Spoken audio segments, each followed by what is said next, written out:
Welcome to another Deadbeat by Night revamped production. The following is rated for mature audiences and may contain graphic themes that will be distressing to some viewers. As always, we recommend you ensure the safety and well-being of yourself and those around you at all times. Viewer discretion is advised.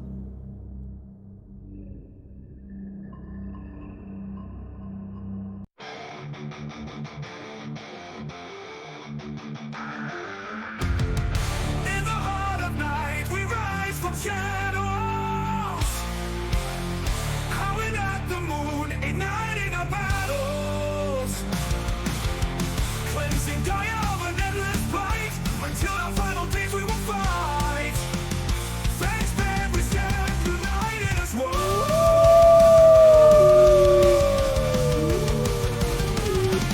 Evil spirits lurking with horror and dread. Little light leads us where the brave dare tread. Glory and honor, wisdom in our hand. Together we rise, take our final stand.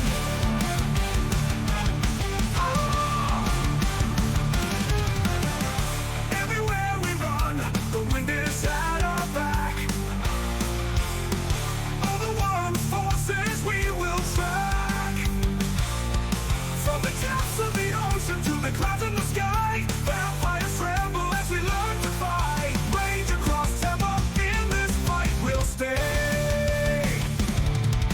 Evil spirits lurking with horror and dread. Little light leads us where the brave dare tread. Glory and honor, wisdom in our hand. Together we rise, take our final stand.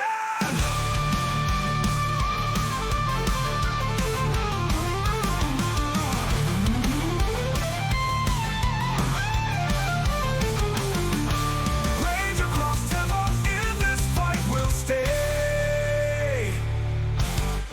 Everywhere with the pack, let the night be our guide. In battles of honor, we shall never hide. Rock will never hide.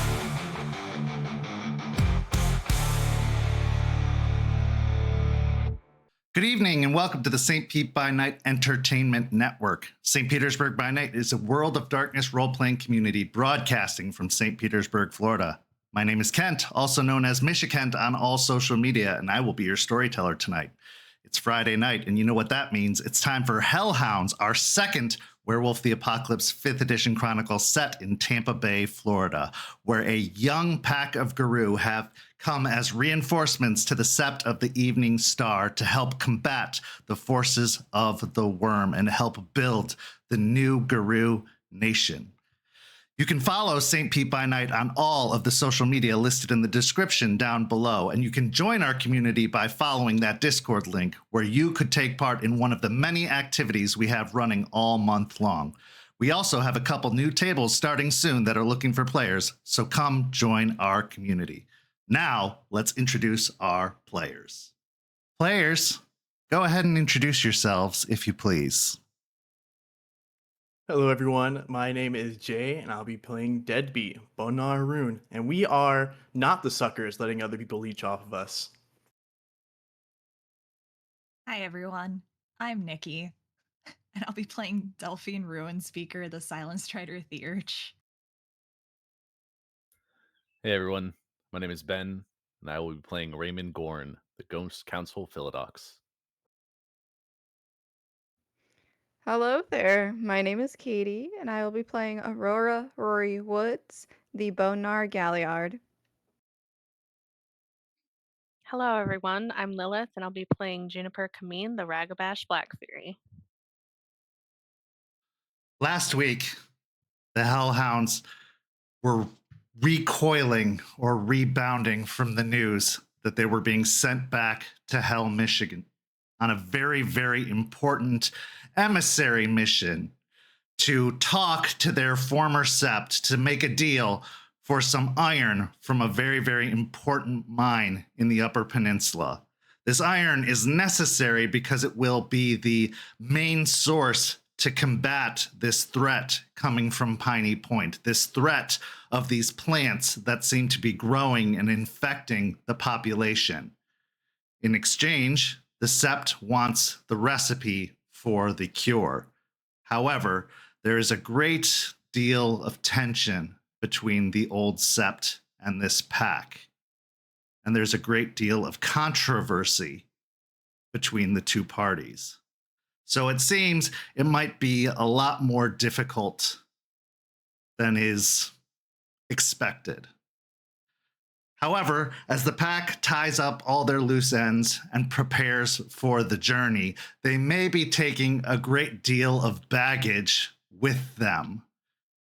As it seems, some information has come to light, some information that dates back to their time in Michigan. Delphine informed Ray and Stakes what she found out about Juniper. And while there was some discussion and debate as to whether Juniper could be responsible for the death of Delphine's parents, Stakes said that she believes that she was, and that if it was going to be dealt with, it should be dealt with in a challenge. But she should be asked outright first if she was responsible. Meanwhile, Deadbeat finally had the confrontation he had been avoiding as he went to meet with Lilia, the mother of his abandoned child. However, the interaction was not what he expected.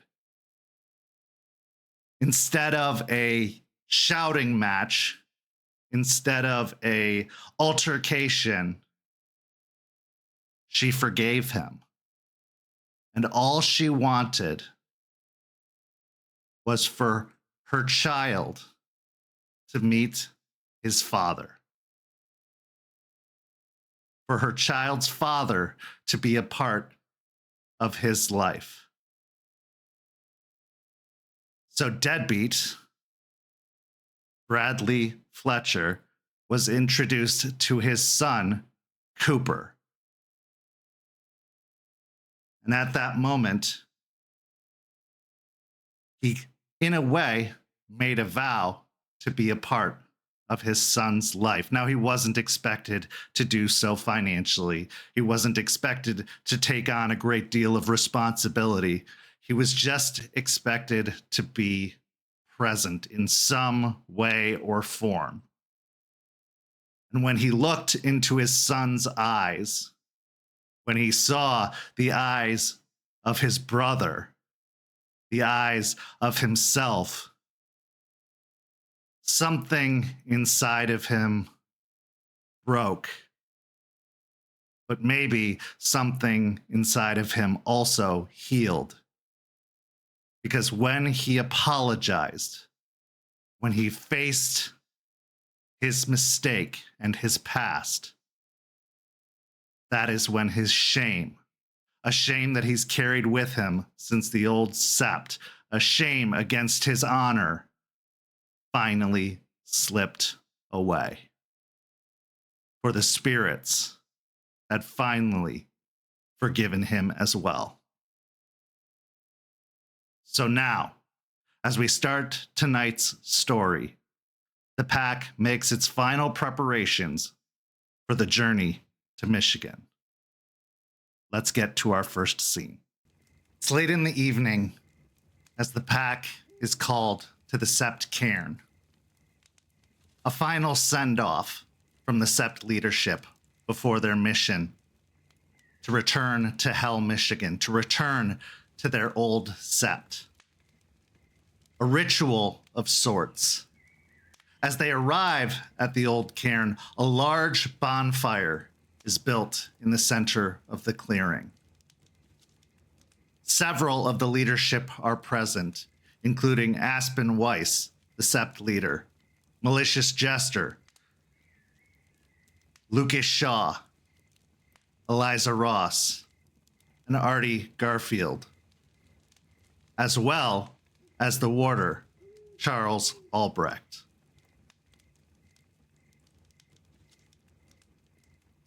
You may now describe yourselves as you make your entrance into the Sept cairn.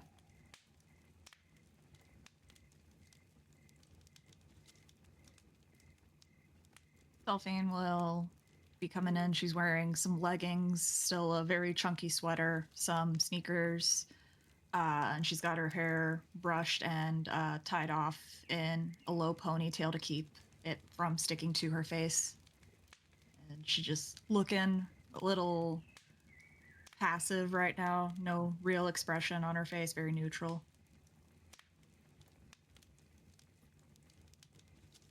Ray will be in his iconic jeans, work boots, and plaid button up with the sleeves rolled up to his elbows, with his dirty and ripped hat. Coming in a little excited, more of the fact that we have a mission now and we're finally getting the send off to go, but a little bit to go back. It'll be interesting to see everyone again. Juniper would be coming in with her long curly hair actually braided in some double Dutch braids. She's wearing just a basic green t-shirt that's supposed to be moisture wicking, and is wearing jeans, some hiking boots, and she's looking outwardly more peaceful rather than having like a resting scowl or like a perturbed look about her. But internally she's a little, I guess the word would be pensive about the mission and other things that she has to deal with.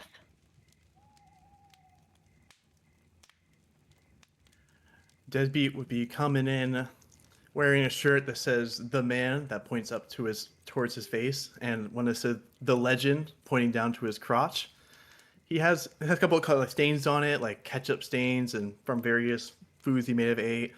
Wearing cargo shorts, standard kind of dirty shoes. Looking around, trying to appear nonchalant, though feeling a bit on edge, especially with the whole situation going on in his personal life, and not being sure if that's just about to be aired to literally everyone in the Sept. So it's kind of feeling a little worried. Rory has her hair pulled up into a ponytail that's pulled through a baseball cap. She's wearing a crop top that kind of looks like it's been bleach dyed, like instead of tie dyed, and her usual like cargo pants and combat boots.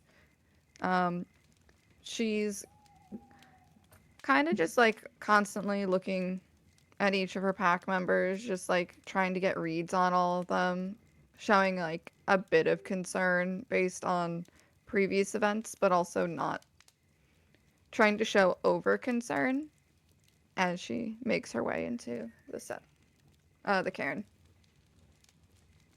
And finally, stakes her claim. The pack mentor brings up the rear in her lupus form, circling around behind the pack before taking up a position by the Sept leadership,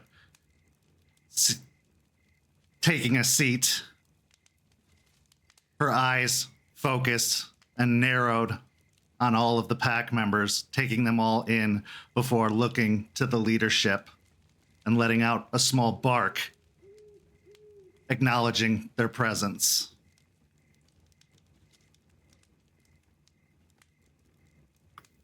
Aspen stands at the front of the table, at the end of the table, waiting for everyone to take their seats and arrive. She's wearing a summer flowy dress, cut off at the knee, hiking boots that are folded down to the ankle, her hair half up, exposing her own braid, and she stands waiting.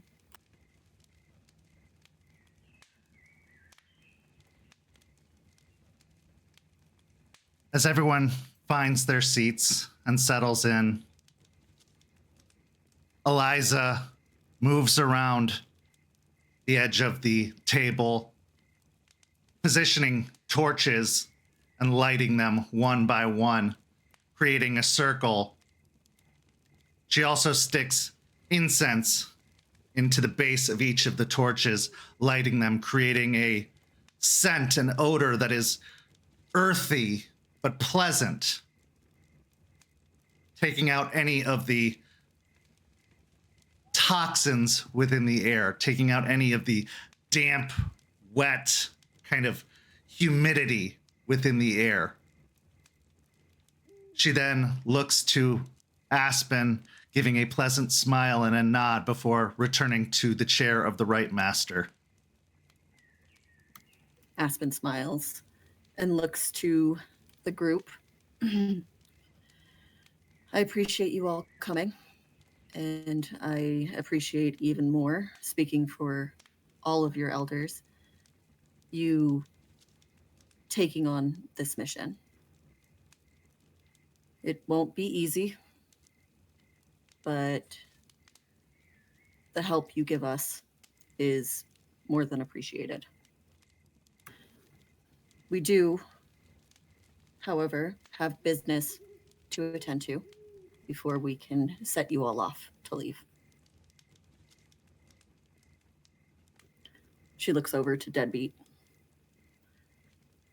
Deadbeat, please stand. I'll kind of look around for, like, kind of surprised, like, as I'll stand, I'll say out loud, "What did I do this time?" Aspen will just smile. Deadbeat, you were marked with the Rite of Shame due to your dishonorable behavior amongst the Guru. I would like to know, do you believe that you've redeemed yourself in the eyes of your fellow Guru? Oh, well, I mean, I don't think what I did was all that bad, but I mean, I did just go through a whole bunch of personal shit, and the smell seems to be gone, so I guess the spirits think that I'm good too. I mean, I just kind of look around. That's good enough.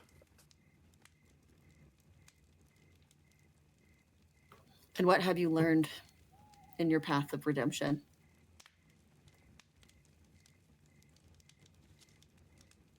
Do we really have to do this? Does this have to be part of the whole process? Aspen just stands silently, smiling in your direction. Oh my god. Okay. What did I learn? I learned that I can't keep running away from things that pop up from the past. And that, you know, I've done some fuck ups, and you know, I gotta fix some of them at least. Or at least try and fix some of them and maybe take a little bit of accountability.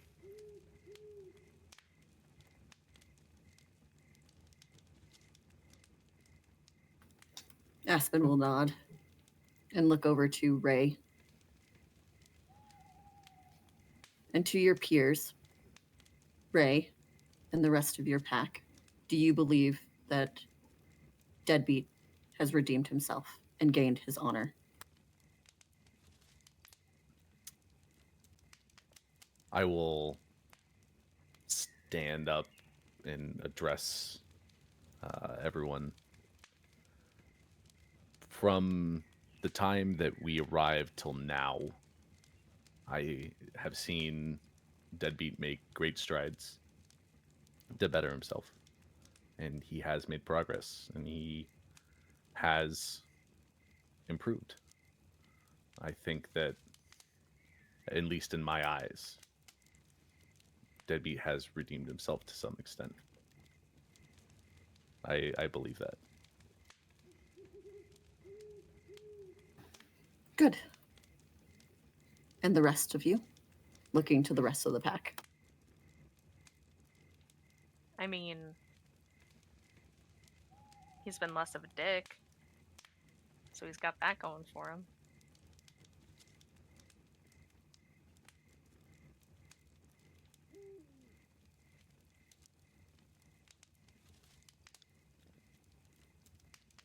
I'd have to agree with my pack leader. I've seen quite a bit of improvement.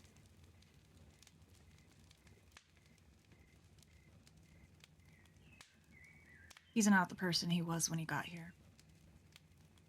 And if the spirits seem to agree that he has taken steps in redeeming himself, who are we to question that?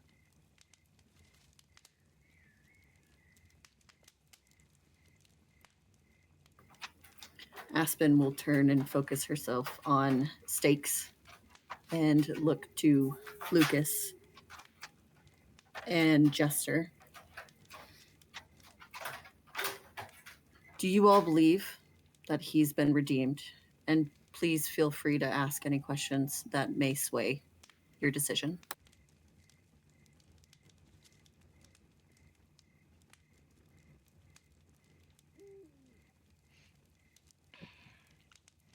Jester, who is dressed in a long, flowing, basically like tropical floral dress with that's tied at the neck and sandals, will study Deadbeat for a moment.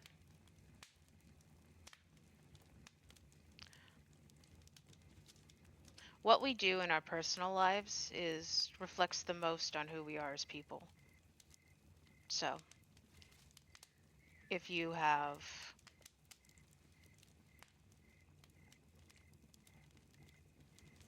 righted a wrong in your personal life that you may have done, then I think you're deserving of having your shame removed.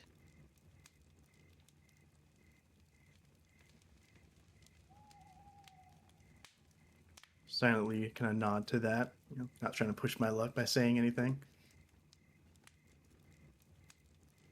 Lucas will lean forward, look at the table for a bit, and then look up at Deadbeat.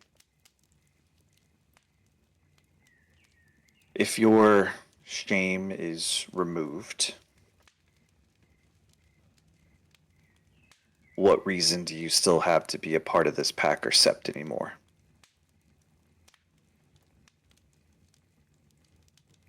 Well, the first reason is that I didn't even think or know that I could just leave after I got the shame removed. So I didn't know that. But for real, the actual. I mean, I really don't got anywhere else to go. And to be honest, I mean, some of them may be kind of shitty and annoying, but they ain't all bad. I mean, some of them are pretty bearable for people I've met. Someone's got to protect some of them. I mean, see the muscle of half of them. But yeah, I mean, I'll stick around with them. I mean, if they're sticking here, then I'll stay here too. I mean, guys are providing us with housing and a bunch of other stuff, so that's also pretty nice.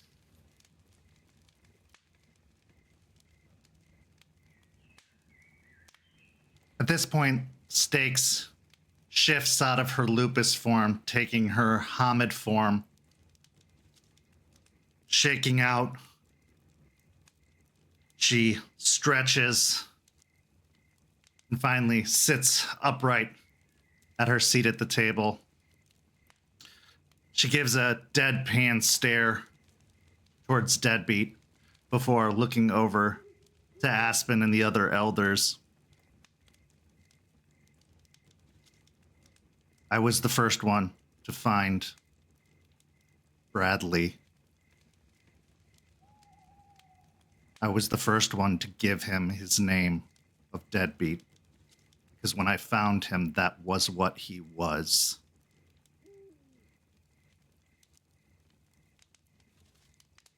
I could have called him a great deal many more things. Coward. Shitbag. worthless.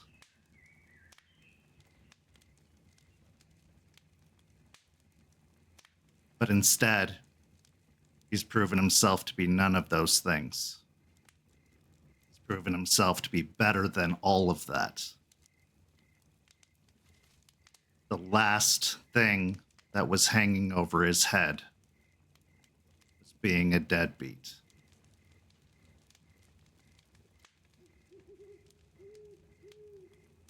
He has faced that. I can say firsthand that his honor is restored.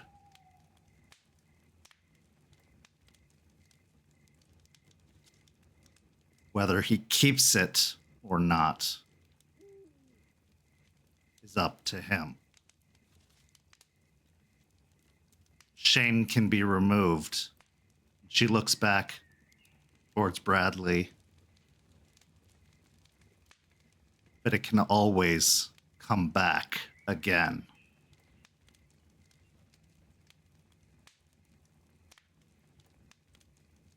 Remember that.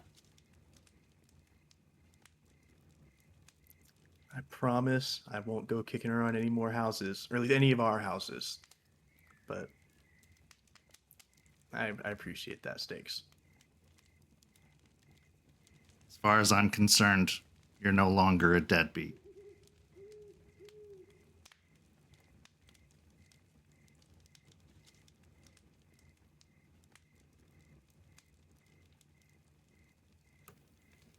Aspen will look over to Charles. As someone who's trained these pups and know firsthand the growth that they've had, what say you? When it comes to glory,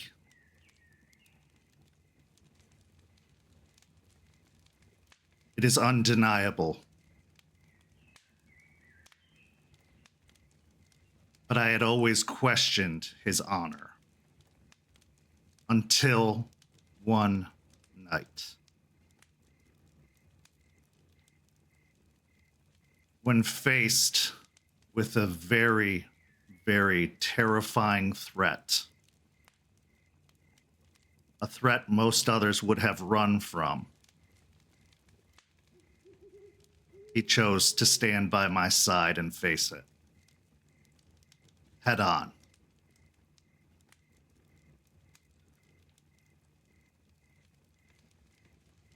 Someone he considered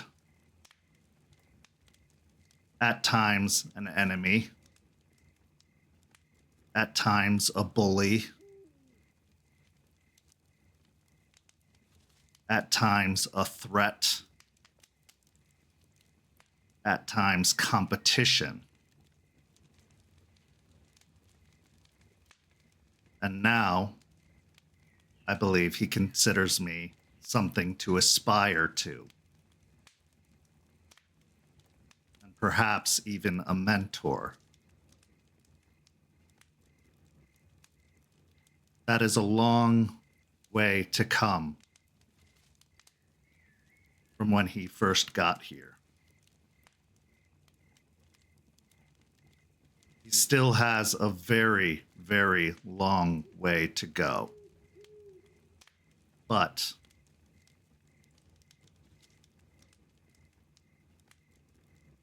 I would fight beside him again. I would let him have my back. And that is not something I say lightly.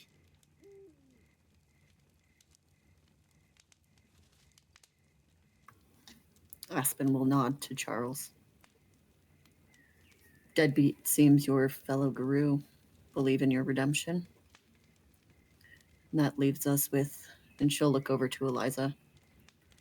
Eliza, as our elder of the elders, and your wisdom in the spirits, what say you and what say the spirits, more importantly?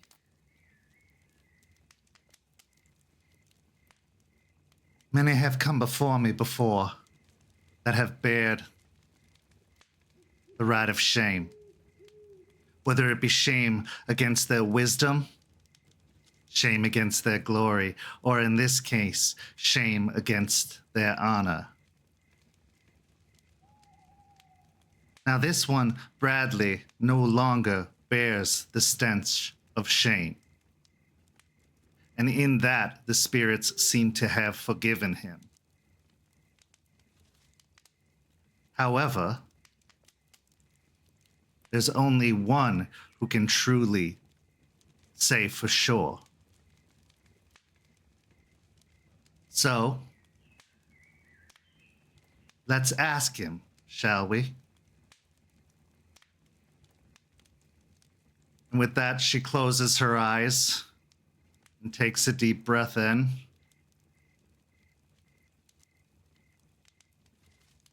And she lowers her head. And then after a moment, she kind of starts to twitch a little bit. And as she looks up, her lip is slightly curled, her brow slightly furrowed. Hey, kid. I knew you could do it. Yeah, good for you to show up to my. I feels like a mix of like compliments and roasting. To be honest, I feel like half of these were just insults, but you know. Oh, if this were a roast, you'd know it. So what do you think? You got the guts to follow through with what you said? I mean, I got to do my best. At least for him, you know, for little bro.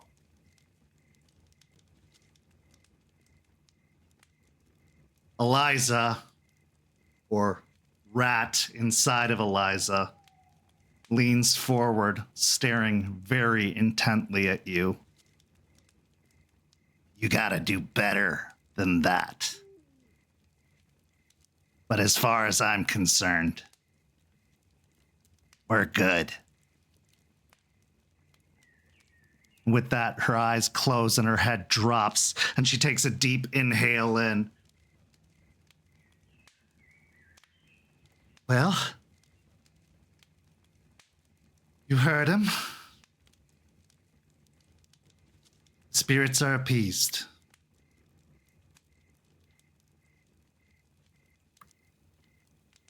Thank you, Eliza. It seems that your honor is restored. And as leader of the Sept of the Evening Star, so it shall be. And she'll turn to her seat, grab a small dagger, and hand it to Jester. With your honor restored, I believe it's time to take away the symbol of your shame. And with that, bring a new era, one where Deadbeat is no longer. I will take the knife from Aspen and wave Deadbeat. Please step forward. Little, I know probably for the hair, but just still a little startled, you know, scary. Just woman holding a dagger right in front of me, telling me to step forward. So, but I'll step on over.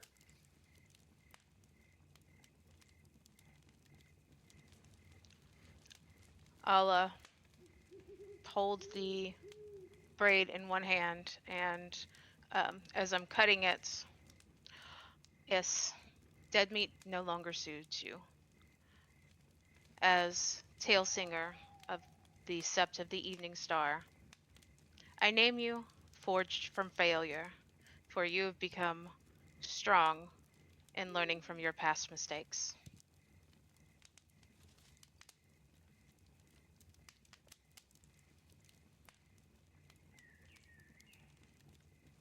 As she slices the braid, with the removal of the hair from your scalp, you feel a weight lift from your shoulders simultaneously. There's a pinch, definitely, because that tug, that pull against your scalp hurts, without a doubt. But as soon as it's severed, as soon as it's separated, the relief that follows after, almost similar to that stench being removed, is temporarily euphoric. It almost sends shivers and tingles across your scalp and then down your body. Forged from failure. That stings a little bit, having a name that still associates with failure, but it's from failure. No longer failure. That'll take some getting used to, but forged, that's kind of badass. I'll kind of like rub that spot a little bit. I actually have a little bit of smile on my face as I'll say, okay, not gonna lie, I didn't expect to break my, my shame before Delphine. I mean, who'd have seen this coming, huh? As you say that, the stench emanating off of Delphine dissipates. Eliza, with a small chuckle, looks towards Aspen. I believe we have some more business to attend to before we move on, my dear leader, as one more has been forgiven this evening. Aspen will look over to Eliza, surprised. Wonderful. And then whisper over to Eliza, so we're doing this all over again. The work's never done, my dear. Perfect. Delphine, please rise. Delphine will slowly just get up and nod to Aspen.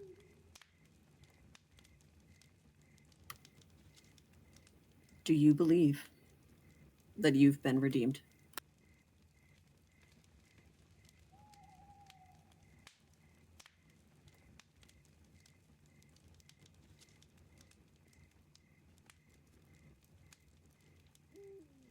In this matter, yes.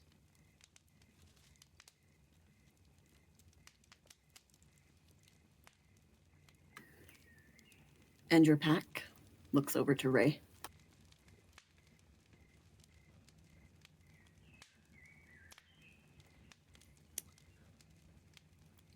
From the situation that happened in Hell and both of them incurring the wrath of the shame, I think that it is fitting that if Forged in Failure is redeemed, then Delphine is also redeemed in the matter.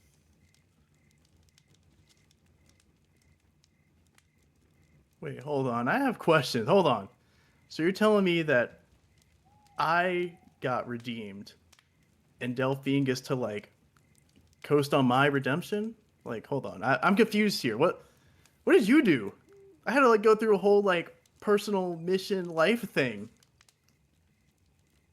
At this point, Eliza will speak up. Do you know what she's been through? Have you been by her side this entire time? No, but that's why I'm asking. I'm just like, it just literally ended now. Like my thing ended when I did my like whole thing. Did you go through it all alone? I mean, no, I had like technically like support of other people, but I'm just Other Wow. people, including who? Delphine, Rory. Curious that. mm, Just kind of, just like look away for a second, kind of shake my head for looking back, and just saying, oh. And for the whole redemption thing, I think Delphine's pretty cool. Delphine, I don't know, I haven't been doing any city sit, so that's pretty good. So, yeah, I think Delphine's all good.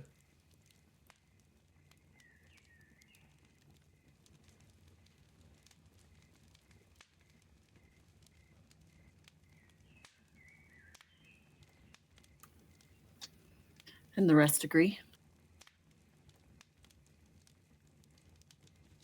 I agree. Yeah. I mean, she hasn't been doing anything crazy or anything like that, so sure. Aspen will look over to Delphine. And what have you learned in your path to redemption?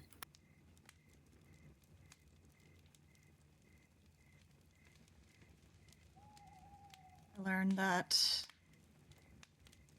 I'm looked to help guide my pack, and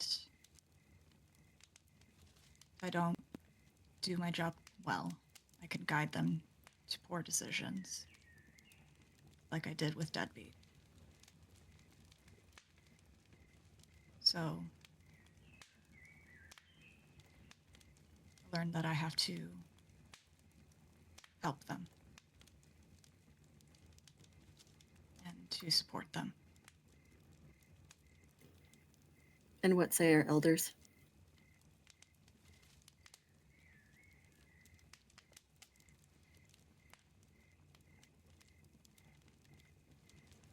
Delphine. You say you're a guide for your pack. As a Thurge, I agree. That is what your job is. But every guide has to know where they're going. So where do you intend to guide them?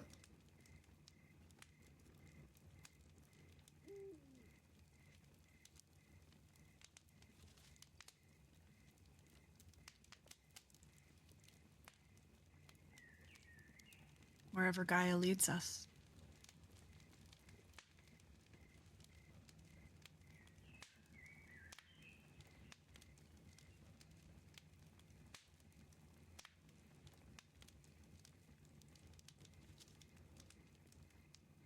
And when you don't know where she's leading you?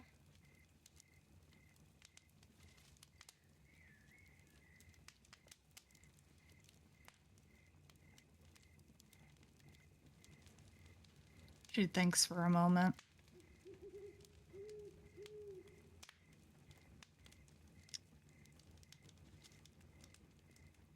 I guess if I don't know where Gaia is leading us, then I can only hope that I'm wise enough to make the right decision.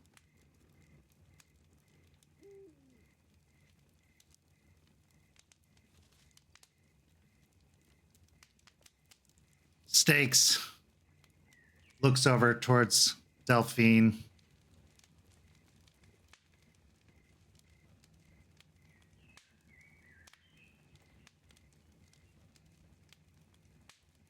She just stares for a long, long moment.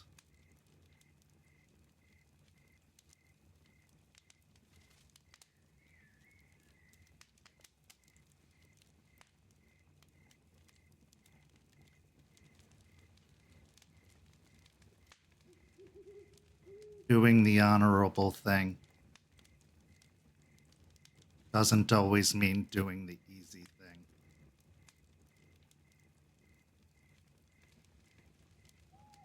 It also means, and her eyes slowly drift towards Juniper that you sometimes don't get revenge.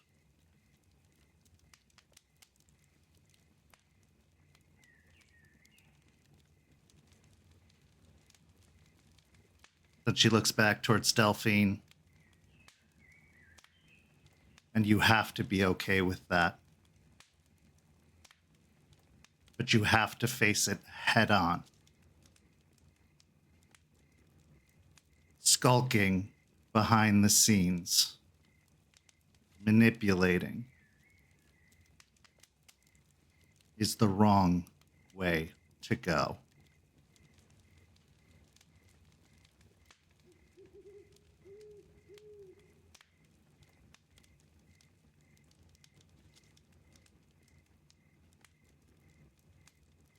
Do the honorable thing.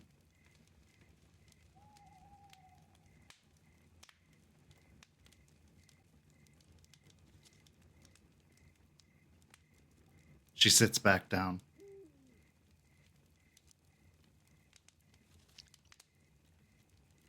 At this Glance point, among the group.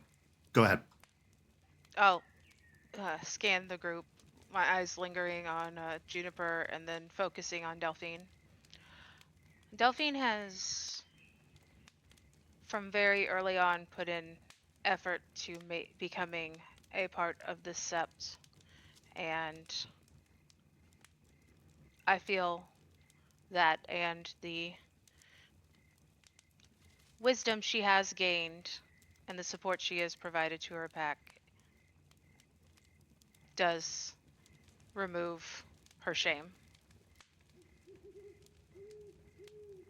Seconded.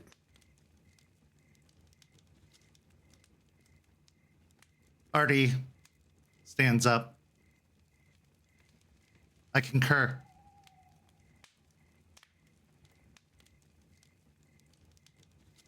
I don't believe you carry a shame against honor anymore because you have shown empathy and you continue to show empathy. And that is an honorable thing to do. Don't lose that quality. It's an important quality as a guru. It's an important quality as a theurge.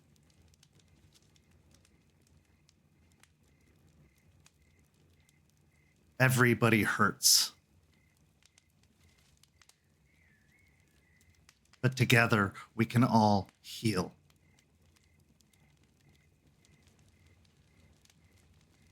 Do you want to be the healer? Or do you want to cause more hurt?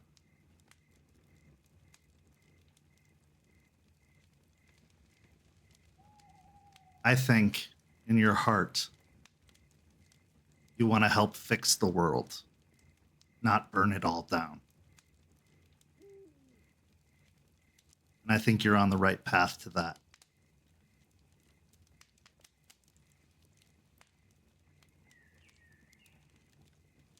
She has my support, he says, looking towards Aspen. Aspen nods, smiles, turns to Charles.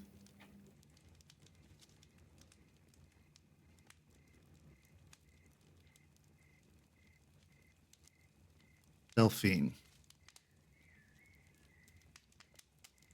Your old Sept didn't believe in you, didn't know your value. When you were given precious knowledge, secrets, when you went to inform the leadership of that knowledge, they outcast you, mocked you, shamed you.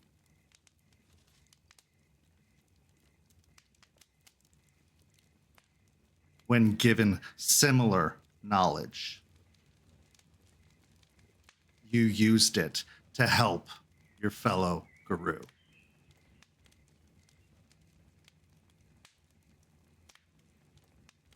And you continue to.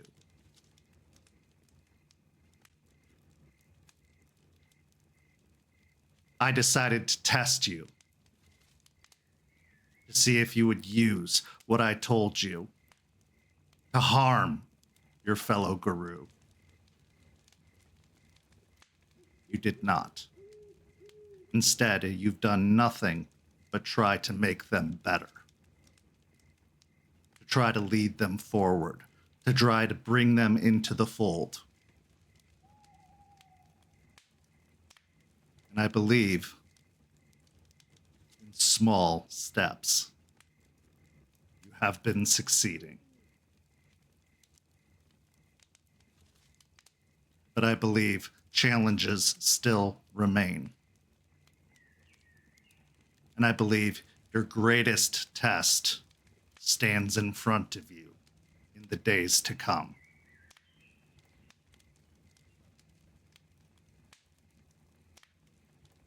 Yes, your honor is restored in my eyes. But your life and the life of your pack hangs in the balance in these next few days.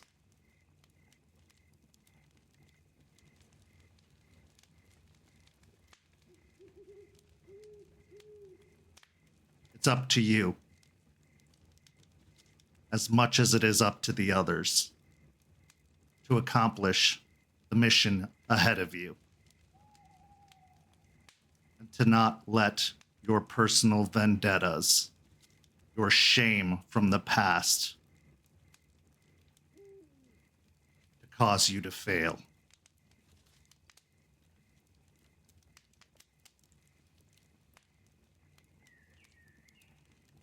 You have my support.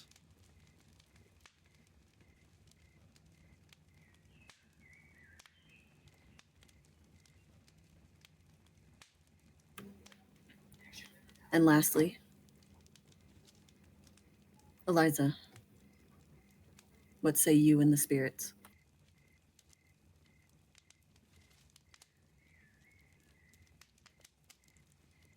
My dear Delphine Ruin Speaker, much like our dear Sept leader, you bear that name with pride. As you should. Ruin is not something to be feared, it is something to be combated. And I believe you have done so, as we all should. To speak of the threats that we face openly takes a great deal of courage. Yes, the wolf is at the gates. It prowls, it hunts. It comes for us all. And if we're not careful, it will pounce. You have been warning us from the very beginning. You have warned us of our own ruin should we slip up.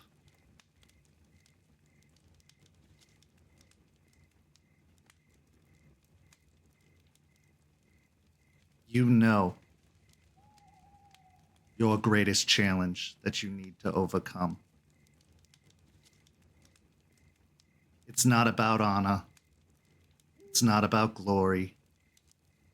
No, your greatest challenge is about wisdom. And while you have not been shamed for it yet,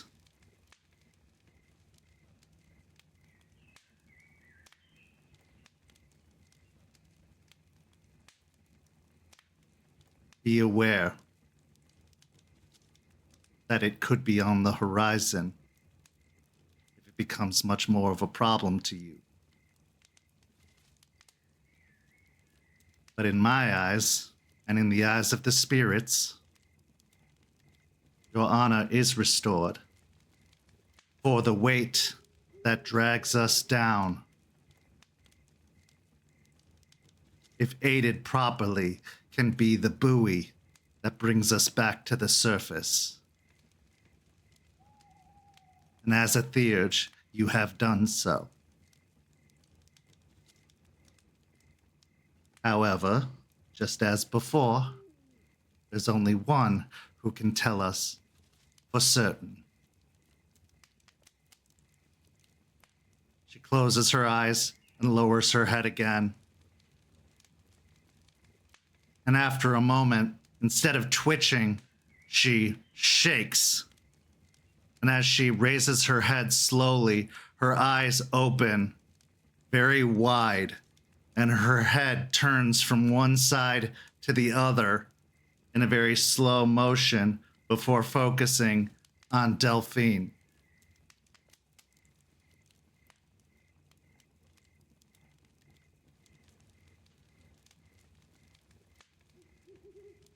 Do you remember what I asked you the first time we met? Who?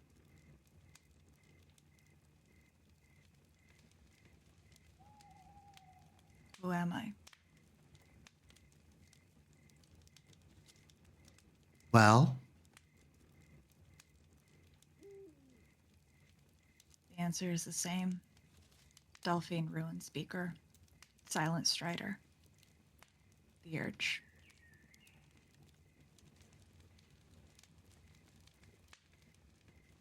you've said it with more confidence this time. Now I believe you.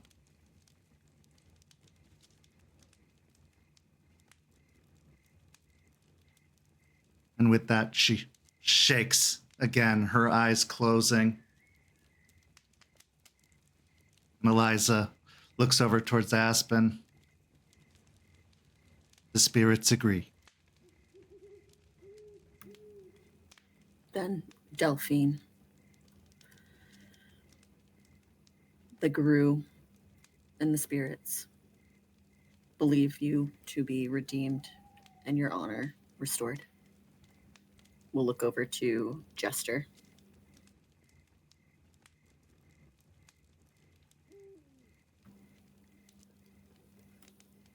I will motion Delphine forward.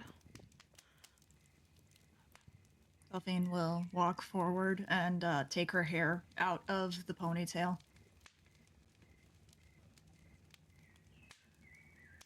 I will hold the braid in my hand and gently cut it. Good job. Delphine, as the braid is severed, a different sensation happens for you. Roll me a wits and awareness. Okay.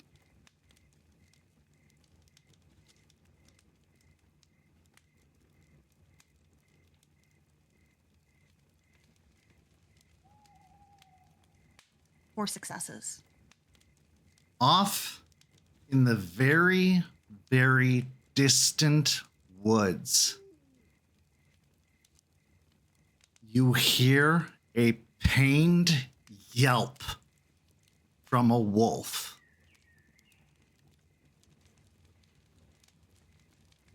As Fenris gets struck.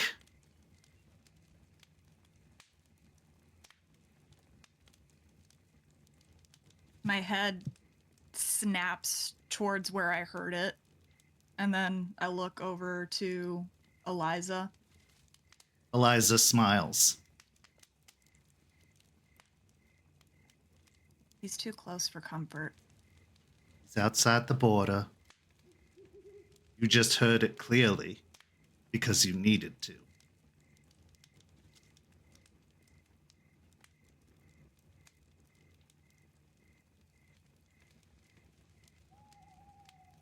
Delphine will nod and look at the braid that Jester probably still has in her hand and holds out her hand. Could I keep it? Yeah. I'll hand it to her. She'll take the braid and just wrap it around her wrist, tie it off.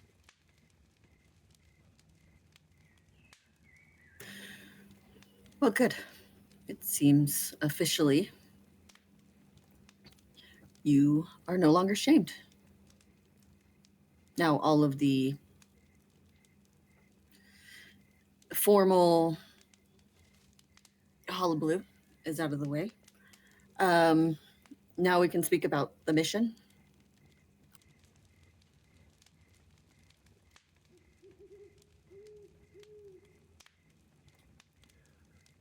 Is there anything new or anything else you've dug up since we last talked about it? Actually, yes, Artie says, stepping forward. I've been doing some research on the mines around the area. I have some printouts that I want to supply you with. There's actually a small town near the mine. It's believed that this is where most of the miners live, as well as many of the administrators of the mine live in that particular town. This may be your best point to set up access. Where you're going to be coming from, Hell, is several hours south. You will be coming from the lower peninsula, Michigan. This is in the upper peninsula. So it's going to be quite a journey from where you're located. Now, from what I can tell, there is another Sept up in Wisconsin. I don't know what the relations between that Sept and Hell are, but it's possible, and you'll have to talk to the leadership in Hell about this, that if they have a moon bridge, you could access the mines easier if you travel by moon bridge to the Wisconsin Sept. You may also be able to get reinforcements from that Sept to take to the mines to help you if you need to take a physical assault on the mines. Now, there are several companies involved with the mines. I could not find the links between them. I could not trace their chain. I couldn't find any direct connections to Pentex. That doesn't mean they aren't. Pentex is very good at hiding their connections. But I would just say keep your eyes and ears open, or do some more research, find out what knowledge Hell has about this, but I wasn't able to make the connections. But I have lots of information, demographics, land surveys, everything I could find about the mines I've got here. But this is all internet research. A lot of other stuff about the mines you're going to have to get in person while you're up there, because they're going to have physical documentation I wasn't able to get online. That's fair, but all this research that you did definitely will help. It saves us the time from doing it up there or on our travels, so I appreciate it.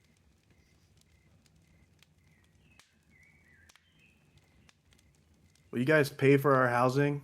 Like hotels?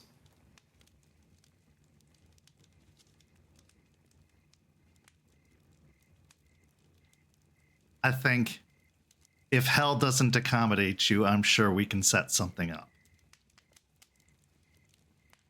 But also just sleep in the woods, Deadbeat. We've done it before. Man, I've gotten used to sleeping on a mattress. I don't want to sleep in the forest if I don't have to. Also consider a paper trail isn't a good thing. So having, hotel rooms and everything is something that they can trace. If it is a Pentex organization, they will be able to link back to us and you. What a bunch of fucking tryhards. I'll find like those cheap, weird motel where people die at then. They only take cash.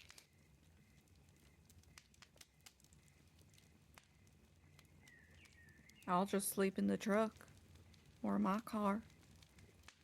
Done it before.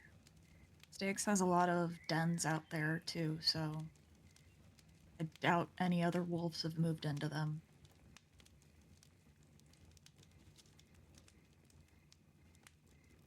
At this point, Stakes speaks up. I know the area. It's where I was born.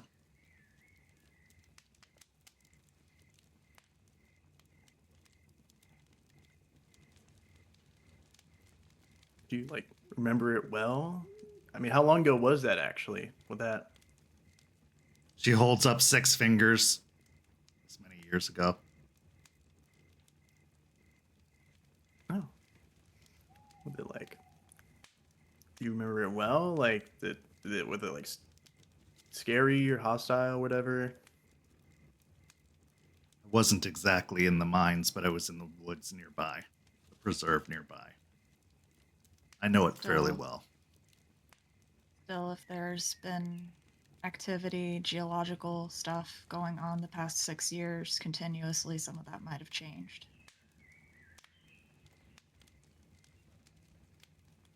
I'll still have a better idea than most. It at least lays us a groundwork to work with when we get there. Wait, does this mean also we'll have to, like, I know Banes usually are bad, like, spirits. Is there going to be, like, a spirit of mining, or is there going to be a Bane of mining? Like, there's going to be a bad thing that causes evil spirits, or... I assume so, right? I mean, I don't know. They're tearing up the earth and shit. Yes, actually, Eliza says, speaking up, there is a possibility you will contend with banes of pollution, and you will see some very terrible things. And she looks towards Delphine, especially if you look to the other side. They are literally carving into the flesh of Gaia and tearing into her body. So be very, very prepared if you look to the other side, especially near the mines themselves, as they are very old and they have been working for a very long time. It is going to be quite a sight to behold. Are there any rites you would recommend? I can come up with a list. I could try and study them on the way up. Is this iron or whatever that we have to get? Is the only way to get it from mining?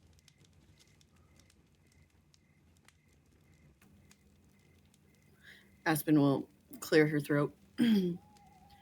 Well, that's the easiest way. Well, not the easiest way. There is no easy way, if I'm being completely honest. But it is the most abundant way, where we can get the most, I guess, bang for our buck, if that's how you want to say it. But we've been working on other things as well. And she'll nudge over to Lucas. Lucas has been looking into flea markets and things of that nature to try and find things that may have some purity of iron. You're going to need to collect some magnets. Pure iron is exceptionally ferrous, so the better it sticks to the magnet, the more pure the iron. For those of you that don't know what ferrous means.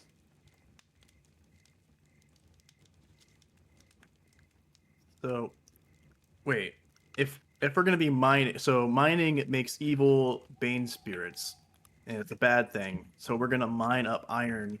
Wouldn't that just cause more? Isn't that just doing more evil, or making more evil spirits, or are we doing it like a mining a different way, like good mining? That's the what intent. That's what I was going to be asking as well. Because it's just tearing into the flesh of Gaia. I don't know if this is a good idea. The ironing has been taking place. There is excess iron around the facility, but eventually I would hope to stop the mine as a whole, but we have more pressing matters, and we can only help Gaia where we can help Gaia. Right now, we are working on the plant situation because the potential for that to expand across, well, the country and the world is not completely out of the realm of possibilities. We need to take care of that before we can move our thought processes and our fight elsewhere. So that's what is most important right now. Maybe potentially the Sept in Hell has more information. of what has been going on there, or gesture to Artie. The cairn in Wisconsin, they may have more information. Maybe there's a step in a direction to help fix that in the future. But as of right now, the iron is what we need to help the people and Gaia. Recently, someone, and she looks at Artie, told me that there's no such thing as ethical consumerism. Sometimes we have to balance what is the worst evil. We're not good guys here either. Sometimes we have to make a bad call to make a better call.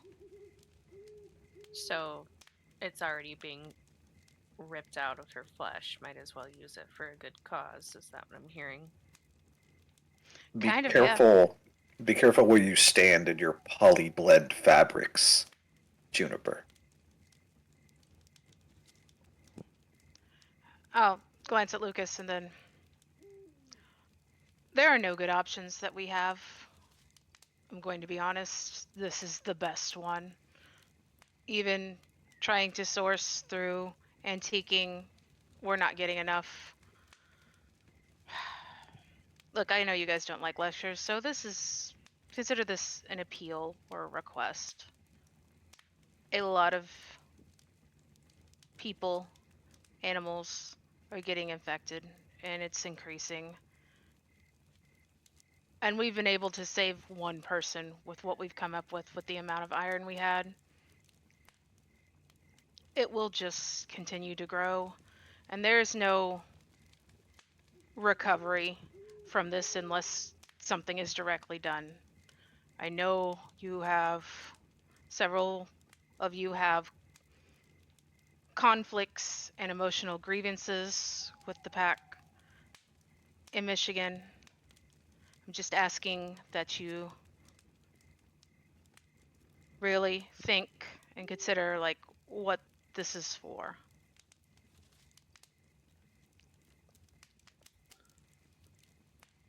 So I know the overarching goal is to get as much iron as we can, but when we go to the mine, that is the goal, not to disrupt the mine, not to do any damage. Maybe we can, but it's just to get as much iron as we can from that facility and get out. Realistically, long term, it would be smarter to try to put someone in charge. Ray, you are correct. It is to bring back iron. That is the goal.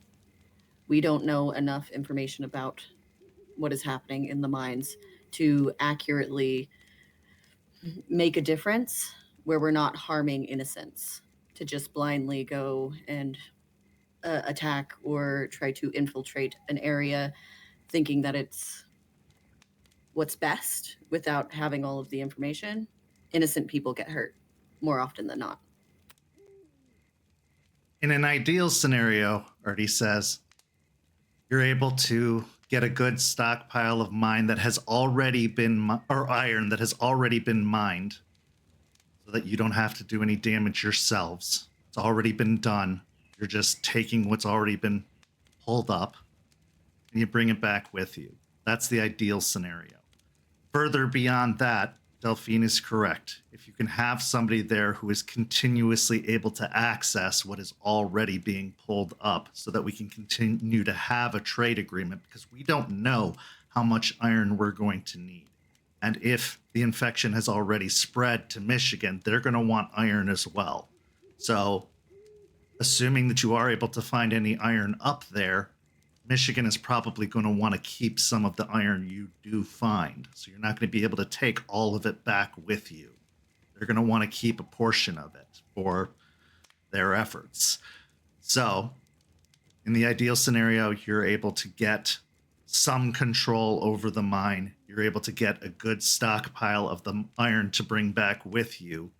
But we don't know how much you're going to be able to get on hand. We want to broker a trade agreement so that iron can continue to be shipped down here in exchange for whatever information we're able to dig up, whatever cures and solutions we're able to find to give back in turn to them so that they can use iron to cure whatever infection is spreading up there so that we can cut this problem off on both fronts. That is, in my mind, the ideal solution. And he looks towards Aspen. Am I right on that? Absolutely. And also, on top of all of that, don't be reckless.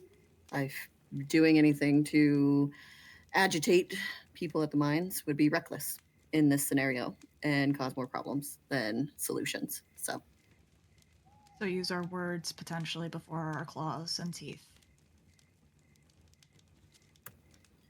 yes, and also with facilitating this trade between the Sept and Hell, they can also use their words, and they can get us what we need, and we can get them what they need, and hopefully all of that goes well. Basically just two militant forces from different countries trying to get the same resource that we can share. Charles kind of clears his throat. From a diplomatic perspective, we have to remember this is their territory as well. We are asking a great deal from them. To try and take any ownership over this, to try and demand anything from them, is to incite possible diplomatic problems. They are still part of the old nation, like it or not. And we are not considered favorable amongst the old nation, not entirely, though. He gives a nod towards Artie. We are making inroads. This is a diplomatic endeavor as well. And anything to possibly give us a bad name would be best avoided. Sounds like a lot of work for you guys. Nope, pretty sure that includes you too, Forge. Well, I mean, I'm not like the greatest at all the talking shit. Y'all are better than I am.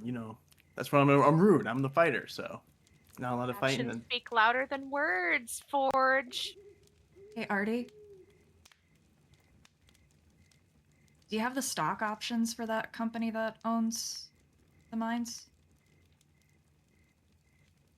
There are a few different companies that work in that mine. Since it's one of the larger mines in the country, it's not one company. It's actually several companies that operate out of that mine. It's a shared resource. So there are a few that have stock options, but there are some that are not publicly traded. Still, that would be an avenue to explore. It's in the packet.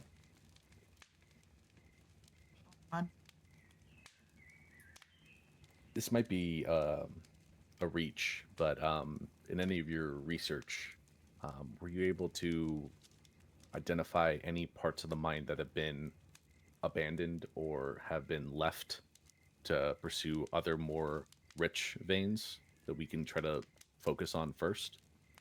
There are a few points that they have closed that they believed that were already completed.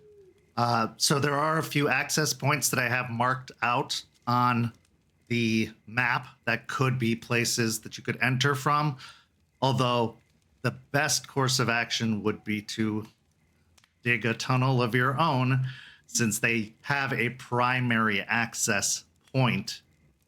You would have to go in through the main kind of front gates to get to those access points. You would want to come in through another side, which means you'd have to dig your own tunnel to get there, which is not impossible, but the best way to do so would be with heavy equipment, and you would have to find a way to get such equipment. Again, not impossible, but it is a possibility, and I've marked out the avenues for that. Understood. Wait, can't we just ask the Earth where iron is? I mean, if they're spirit of Earth and rock, right? Can't we just ask him, hey, where's your iron, homie? They'll want something in return, but yeah, you could technically ask the spirits for help. Oh, what would Earth even want? Like water, some grass? Depends what at the time when you ask it. Well, also considering that they have been ravaged for decades now, they may want you to rid them of what has been plundering them for quite some time, which could be problematic to your pursuits. And a lot of nourishment, probably.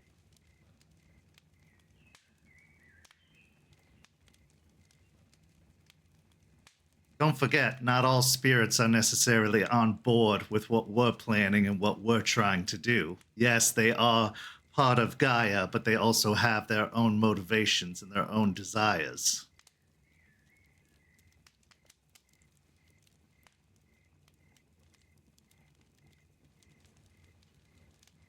I'm glad I'm not a seer. Spirits are whack. I'm just gonna shake my head. Not Just wrong kidding. about that. She just shakes her head at Forge.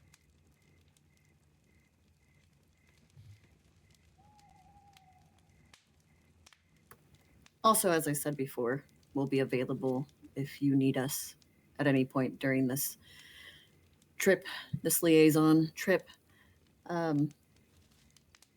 Also, you're with us. If there's any questions you have now, anything you want to know, we're open to give whatever you need. So like if we need to do anything like there, can we just like invoke your guys' name? Like we're doing this with the other Sept, or we're from the other Sept. Like do we got any like diplomatic rights? You know the litany. You're to follow the litany. It is you going there as ambassadors for us. So of course, using our Sept is more than acceptable. Just do it correctly. You've learned from Charles. You know how diplomacy and being cordial works. So just make sure you think about your lessons. No walking in and asking to challenge. You know, maybe don't do that one. If I do the challenge right, though, isn't it that I just can't challenge the leader, right? Correct. But also little- challenging someone just right as you get there probably won't be the smartest idea, Forge. Sean deserved it though. Fuck. Respecting he's the another's leader, too. territory. Absolutely. Don't also forget that they are elders for a reason. They are still older than you. Yes, you've been here a few months. Yes, you've learned a great deal. Yes, you've been studying at the feet of Charles, who is probably one of the scariest guru I've ever met, Artie says. But Charles isn't with you. You are on your own. He is not going to be there to get you out of a jam. And you going up against an elder guru, when you make the challenge, he looks at Deadbeat or Forge, they dictate the terms. So maybe And- just let And they know what you can do, or at least they have a pretty good idea what you're capable of. Just like you, as far as I heard, and he looks towards Aspen, made an ass of yourself by challenging our leader. maybe just let Ray do the diplomacy with them. He was the favorite. Not wrong. Don't disclude Rory. Well, okay, come on now. Rory Hold on a just second. kind of like laughs a little bit under her breath. Ray was the favorite. I wasn't much better than the others. You were like a forgotten middle child, and that was the problematic, more youngest towards the youngest. Rory and the Philodox butted heads a bit. I mean, you're not wrong. When we were up there, I was favorited a bit, but I think out of everyone, I think Rory's going to be a lot of help in talking and stuff. I may know how to weave my words diplomatically, but I'm still not as charismatic as her. Hey. Artie speaks up, looking over towards Lucas with a grin. Ragabash are very good at changing people's minds. And then he looks towards Juniper. Don't forget what our moons are good at.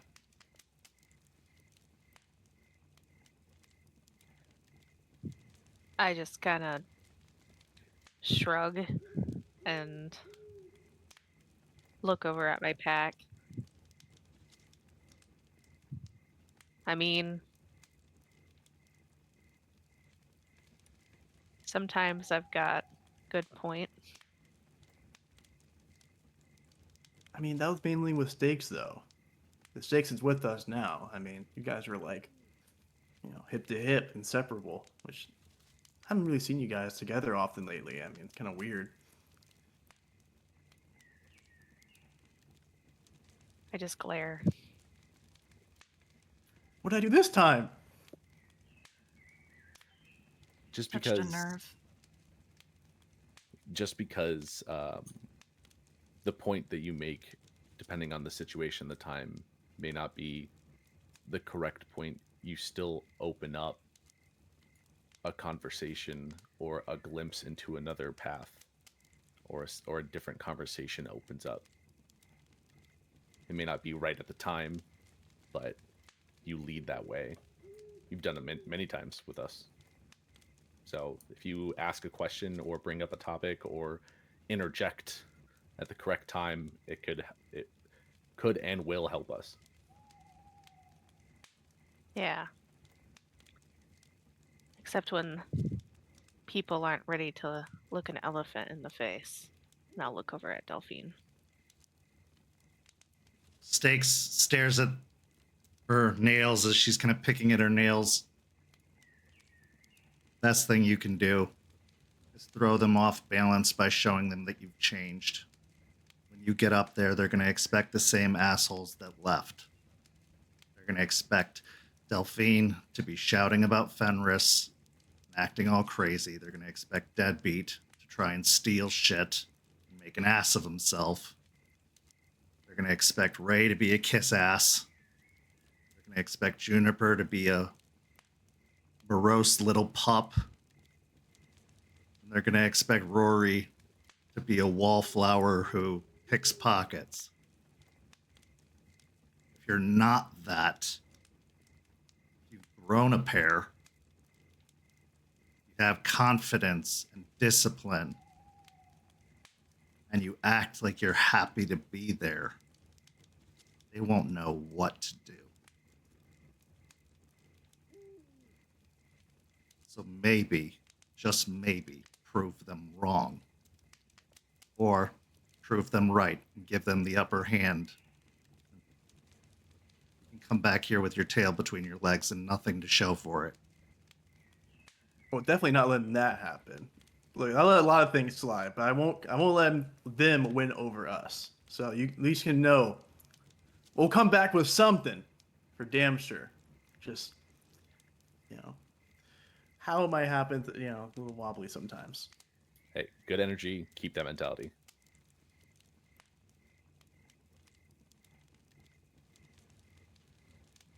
I look like I'm about to say something, and I stop myself, and I'll just nod to it. I mean, we could all go in holding hands and laughing. Okay, I'll do that if I get to choose whose hands I hold. Mine, obviously. That'll throw them off. Also, I think that might be pushing the narrative a little too much. Instead of benefiting us, we'll be over accounting in that regard, and then it will be an obvious play on our part. Nah, the looks on their faces would be worth it. It would be really funny.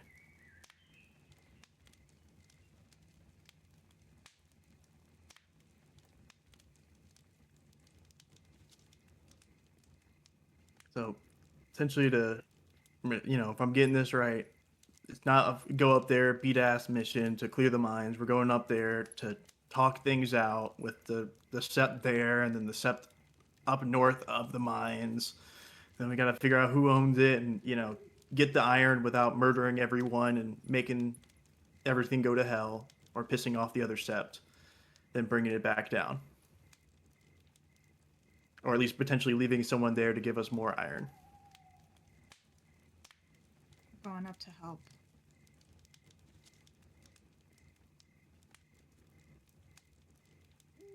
Yeah, that's a good summary. Forge. Artie, were any of those companies, were any of them slightly smaller and possibly looking for anyone to hire? Actually, yes.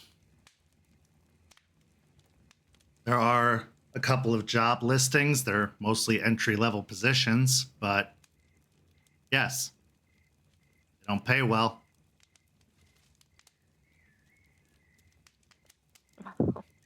It's not the pay that I'm after.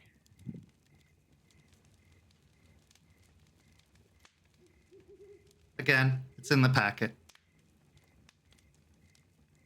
That might be an avenue we could go down as well. It'd be an easy way to investigate.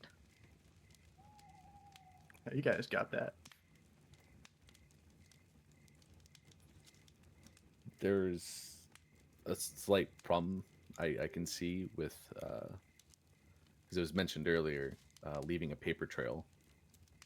That potentially leaves an even greater paper trail. Sure, we could use, a made-up identity, forged documents, but that still puts us there. And then when we're done and we're finished and we all leave, when they deduce that something may have happened, this person that we just hired like 2 weeks ago is going to be the first suspect.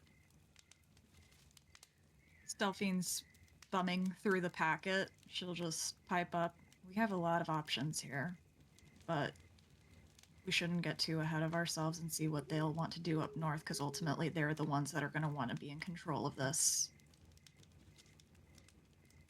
It's also a good possibility to suggest to them, in case they want to put one of their people in those positions, since they're the ones who are going to stay there. Plus, one of you could start there and then swap out with one of them who takes over the identity and continues to work the job. Mines like that usually hire a lot of employees. It's very unlikely they're going to recognize the faces if one person comes in one day and another person comes in the next. Plus, if we do this right, we could also just maximize diplomatic relations with the Wisconsin Sept too. Get them sort of in our good graces and looking upon us favorably. It is one I didn't get to visit when I was out doing the emissary trips. I only learned about them on the research, so it would be good to get some inroads there. How did you handle those visits, Artie? Like, what was the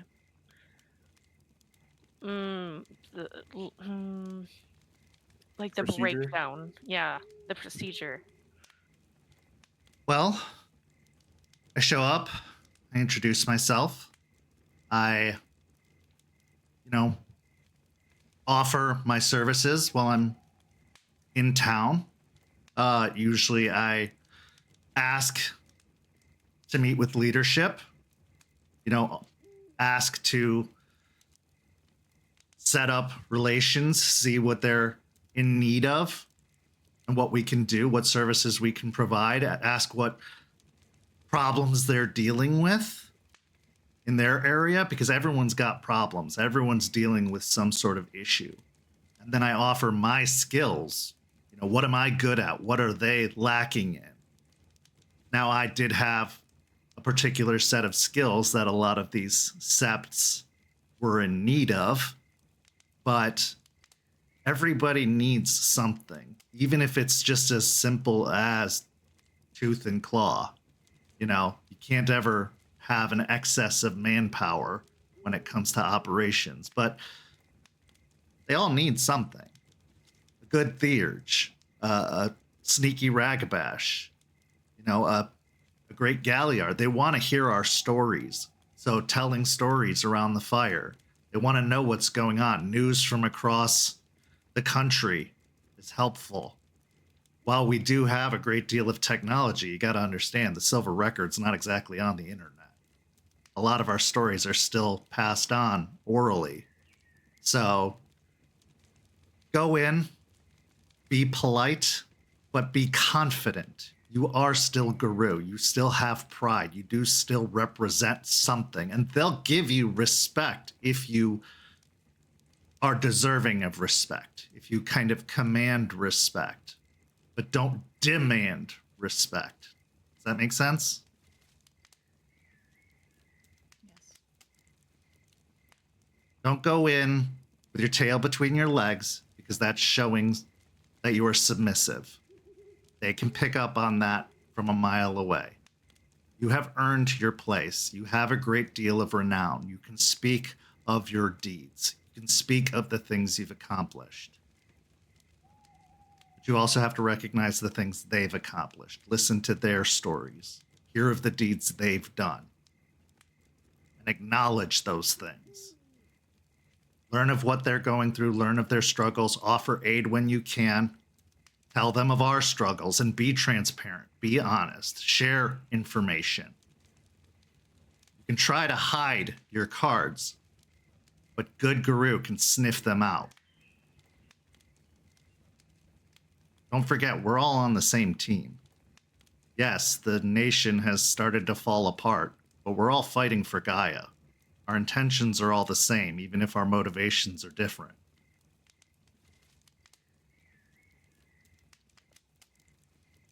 So, this is a question more for Aspen and for Artie.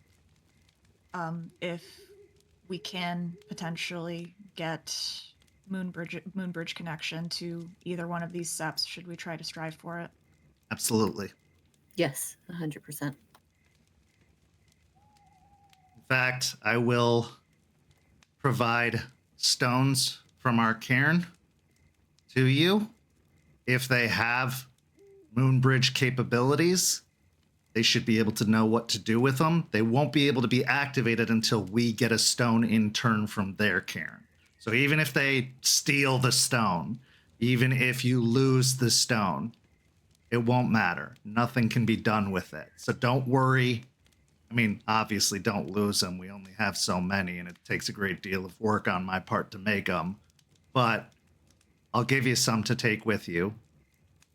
And you'll need to get one in turn from their gatekeeper. But if you get one, then I can make contact with them and we can establish our gates at the same time. And then from then on out, we'll be able to travel almost instantaneously between cairns, which means quick travel between here and potentially Wisconsin or Michigan, although I know you are a little bit hesitant about that. But hey, if we get good relations with them, the transport of iron would be a lot easier if we didn't have to drive it in a truck.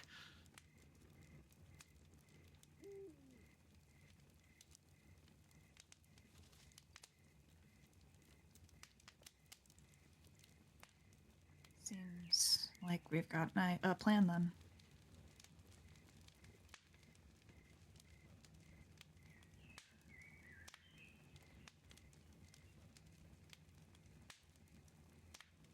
Yeah, I got no other questions about this. I only got one other question about something else, but I'll wait till like everything's done here, and then I'll ask it.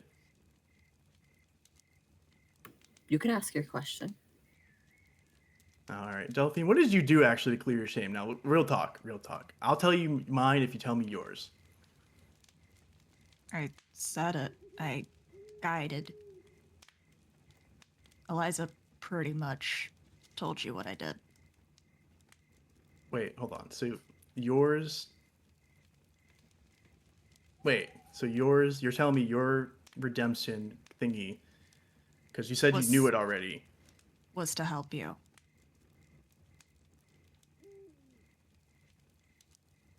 I just silently stare for a moment, got my fists balling up,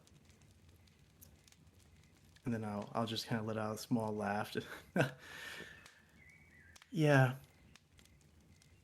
I should have expected that. Whatever. And I kind of just turn back, kind of almost slink down in my chair.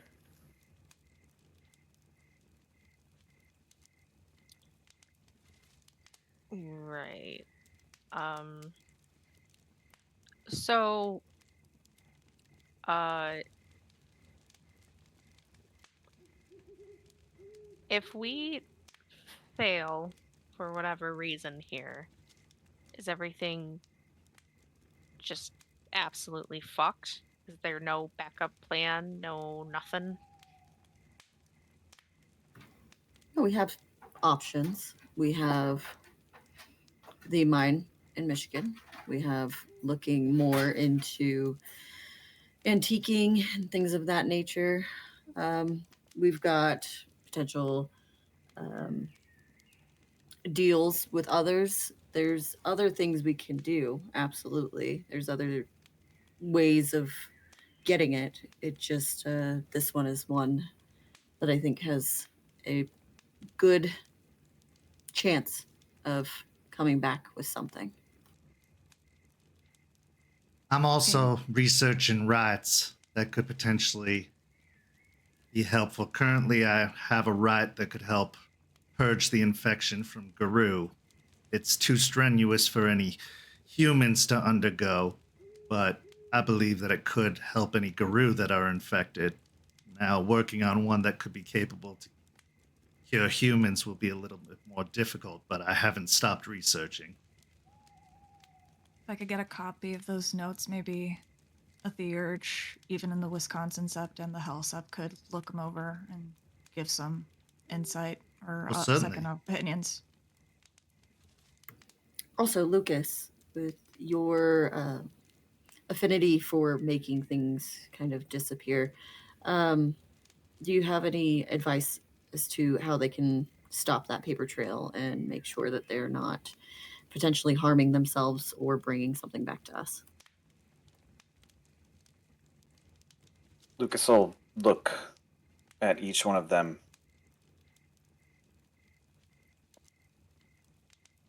Low tech, low trail.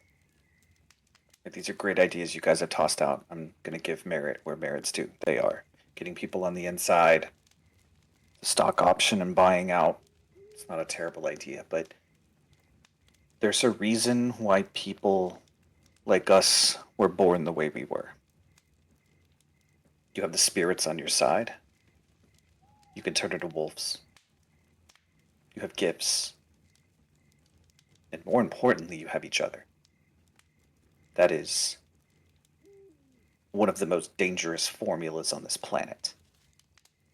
It's the reason why Gaia made us. All that other stuff makes for great backup plans, but use what you have immediately inside of you and with each other. Because there's no paper trail for that. Now, yeah, we have other plans. We have other options, but Aspen is trusting you guys with our best option. And that's a lot, and there's a reason we're giving it to you. Okay?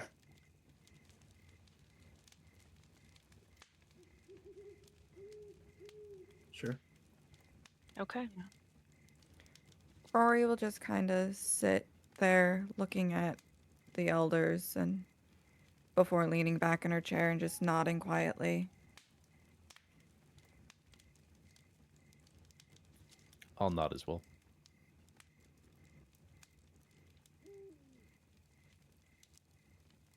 Oh, go ahead. Is there anything else you wish to ask? It doesn't have to be official. It doesn't have to be about the mission. We are not going to see each other for a while. So if there's anything you need to get off your chest, any questions you need to ask us, any sage advice that we obviously have, she smirks. Feel free. Could we potentially up our budget after this? If we do good enough? Or you No. can get a job. I wouldn't look at you or acknowledge what you said. I just keep staring ahead. No. I think you guys have gotten to the point where you can now establish yourselves as respectable people within Tampa. And I think it's about time to do that. And I think that's a good thing. And I think the budget stays where it is. Lucas will look over at Jester and then look back at them, or he'll look at Aspen. If you're looking for less reputable work, but still work, come see either me or Jester, and we'll talk. It's not a promise. It's a conversation. Just look over at Jester as Lucas says that and give her like a quizzical look, like, what the fuck are you in on? Jester will just shrug.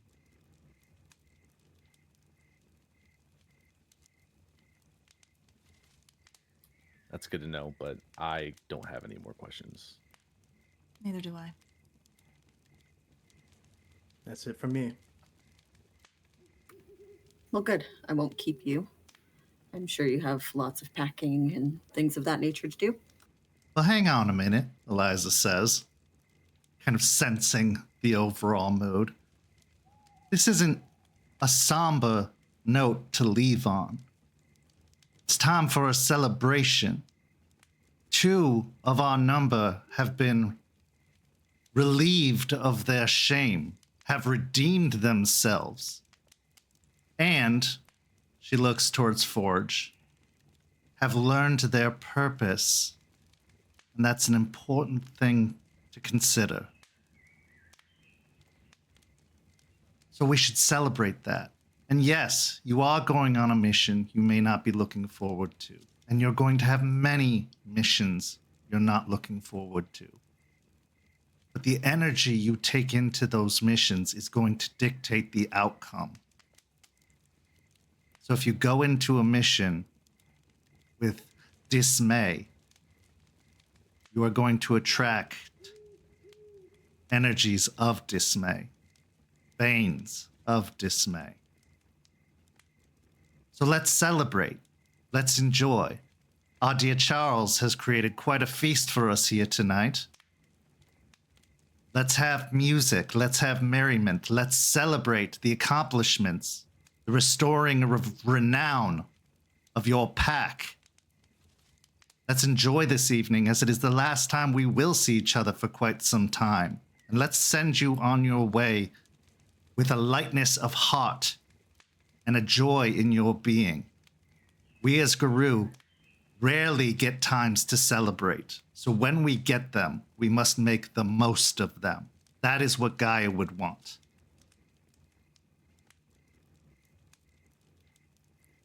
Latha, you know just exactly what to say. You know, I'm all for this. Do they have Bucardi? I was about to make this a real party. If we're going to celebrate, may I perform a rite that I've been learning? Please.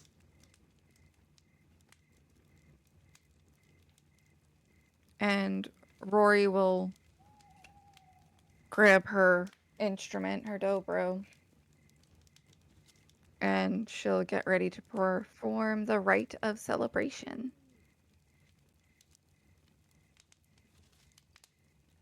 So as Rory strikes up the music, as Charles serves up platters of carne asada tacos and chicken tacos, as tequila is served, as the pack starts to relax, although there is still a underlying tension, the celebration does take hold. Give me the results of that roll when you're ready, Rory.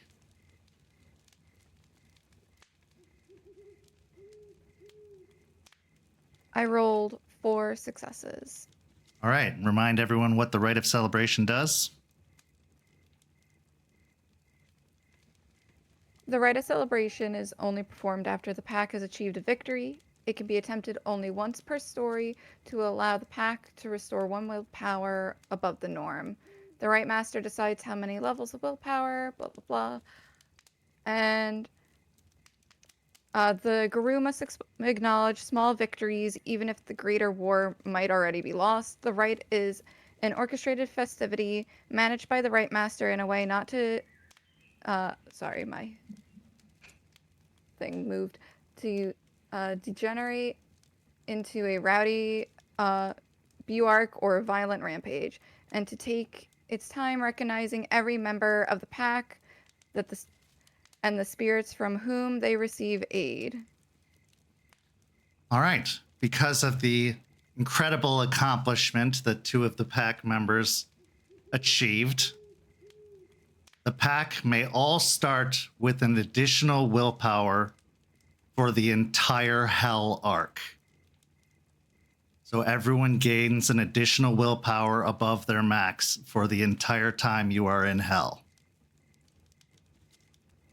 So as I'm the about to be a pack problem. celebrates, we will now go to our break. We'll be back in just a few minutes with the second half of tonight's story. See you shortly.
Welcome back. In the first half, we saw the Sept gather together to say goodbye to the Hellhounds as they're sent off to Hell, Michigan, to establish a trade for the iron that's so desperately needed to combat the threat from Pentex coming out of Piney Point. They also got to see the removal of shame from both Forge and Delphine. Now, in the second half, we begin with Raymond, who is out on patrol with Stakes, accomplishing one of the final duties asked of the pack before they head out on the trip to Michigan. Our scene begins along the Hillsborough River as the two Guru move along the river, picking up trash, attending to duties one last time before their journey.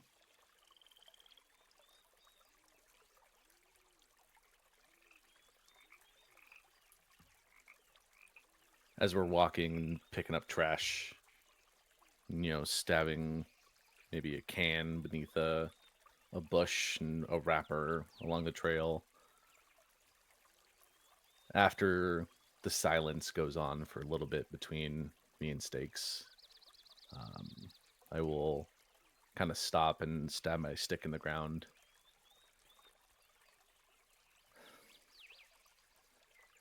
Are you, how are you feeling about going back?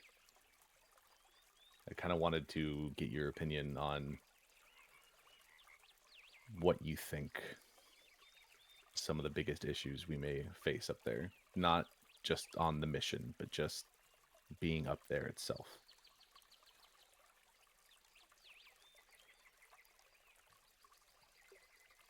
Stakes takes a deep breath, stops to look out at the river before turning towards Raymond.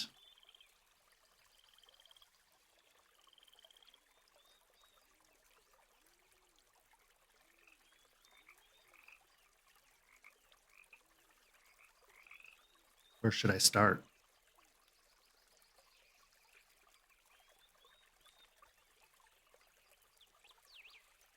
Everyone has grown a lot being down here.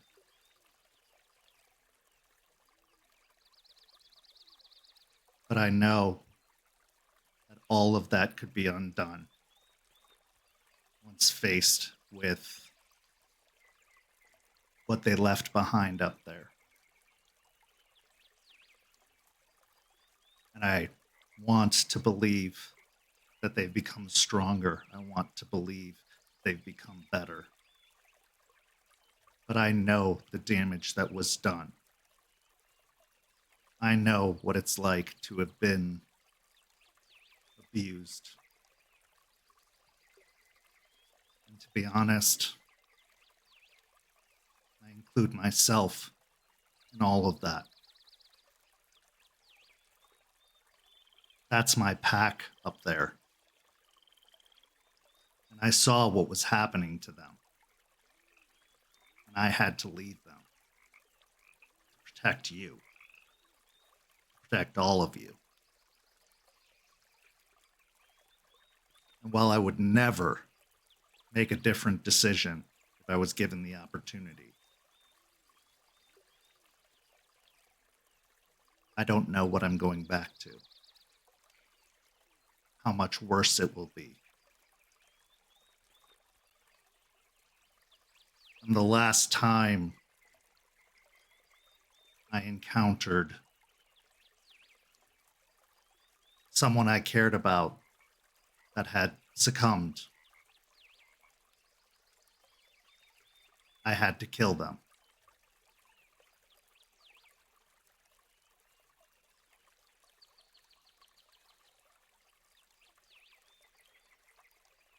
And now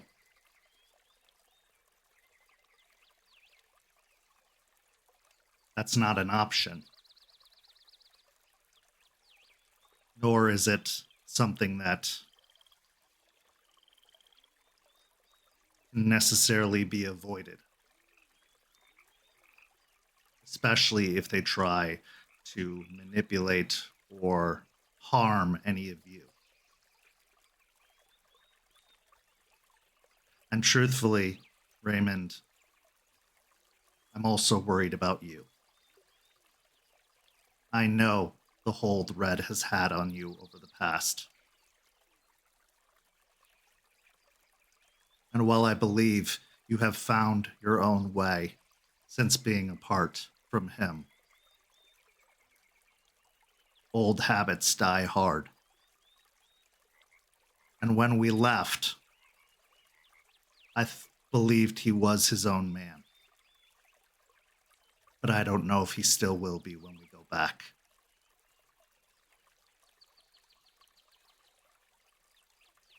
And we both have to be prepared to face that.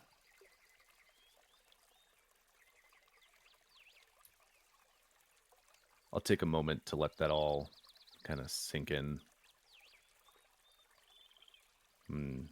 I'll look up and meet Stakes in the eye.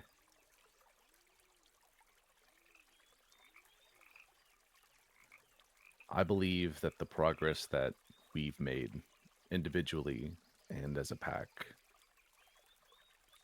I believe it to be enough to withstand what happens up there. Even if there is a stumble, even if there is a slight step back, I think we are now together enough to pick each other up and move forward. I'm also worried about what's going to happen when we go up there. Like you said, we didn't leave hell in good terms in any stretch of the word. But I think we, as a pack, can persevere.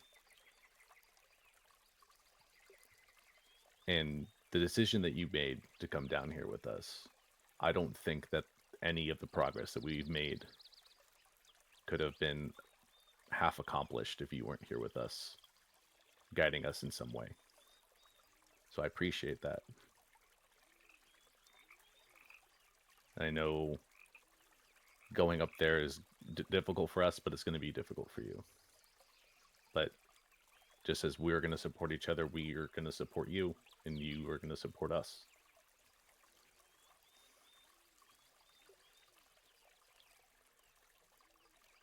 She nods, but she also frowns.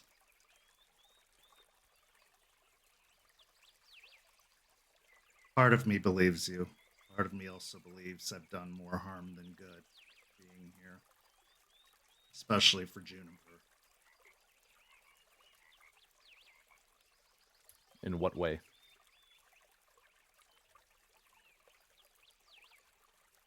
You being down here with Juniper has allowed her to have a connection that none of us were able to establish when we moved down here. Without you as an anchor, Juniper would not have been able to take the steps. I don't know exactly what's going on between you two, or if anything has gone bad, but I don't think you being down here has caused as much harm as you think.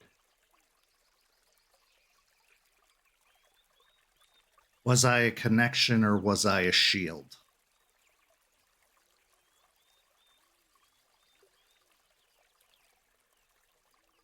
Sometimes in the moment, a shield is needed, but taking away that shield to make that connection is what is needed. So I think your statement is both wrong and truthful. I think both are true and both are false.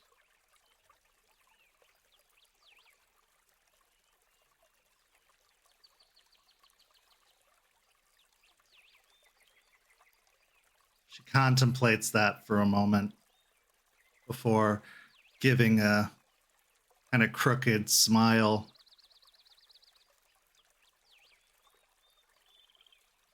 You're going to be all right.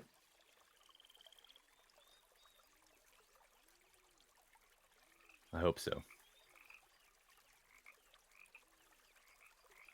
But to your last statement about Red, he does mean a lot to me. He was my first mentor. He was the one that taught me a lot when I was up there. I believe that the man that's still up there is still the one that taught me, and is still the one that wanted us to succeed coming down here. He put trust in me to do that. And I want to believe that your fears that you have towards the pack and to up there and towards him, hopefully it's unfounded.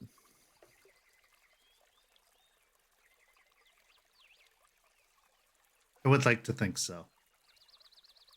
I'm hoping that I am making a big deal out of nothing. But in case I'm not, I need you to make a promise to me.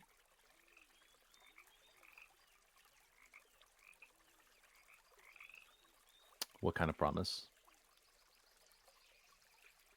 If I tell you to leave, and I tell you to take everyone without me, you will, without hesitation, even if you have to drag them unconscious.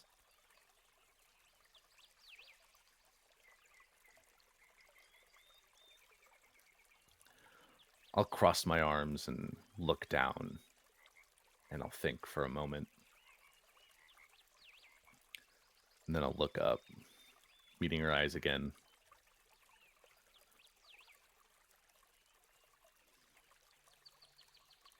I can promise that if it comes down to that moment where there is no other option, and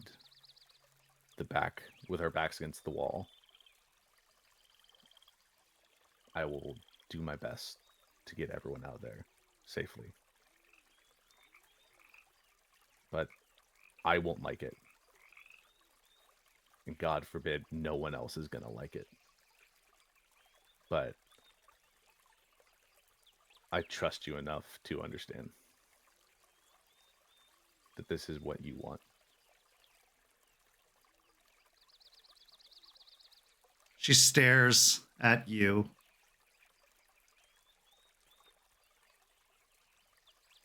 Did you forget that I'm a Ragabash? I wouldn't ask if there were no other choice, but I need you to promise what I said, not use your clever Philodox words to get around it.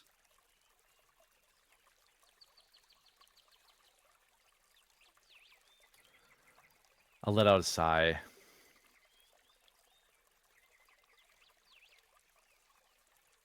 Internally, I don't want to agree to this, because leaving her up there in a situation that I think that she's implying would basically mean leaving her for dead or forsaking her. And I don't think I can do that. I wouldn't want to do that, but I also wholeheartedly trust Stakes. So it's clashing. But finally, I promise that if you tell us to leave, I will get everyone out. Without me.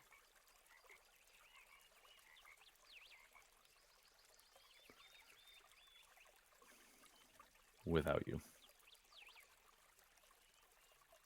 I'm going to hold you to that.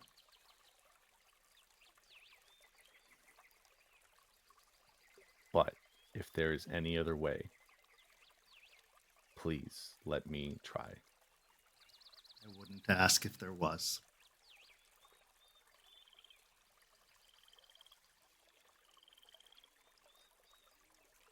They're my pack, Raymond. I also have to try.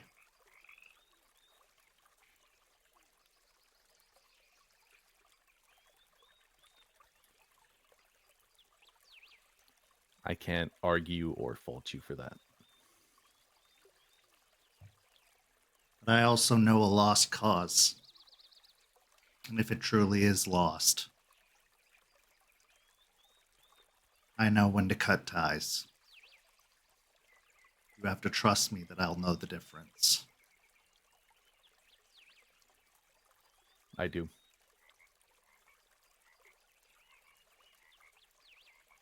That being said, there's another thing I have to tell you. You can't fight them. You can't let them fight them. What you know about them, what you know about Red and Aaron and Sean. There's so much more to them than you even know. They are very strong. If you try, you will lose. And even I won't be able to save you. I will fight beside you. I will die beside you. But we will die.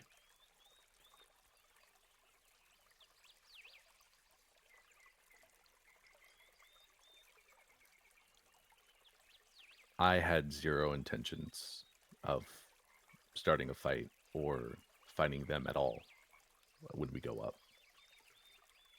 I'm not worried about you. I know. I would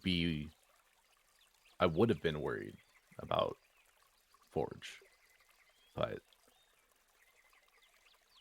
I'm more worried about Delphine in the situation. And while we're up there, I know I am, but I think we all need to keep an extra eye out on her. Not just to stop her from her own actions, but to protect her.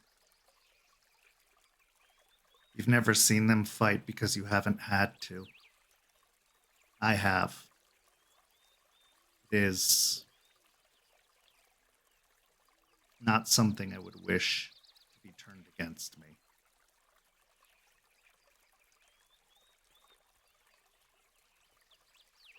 I'll try to make them understand.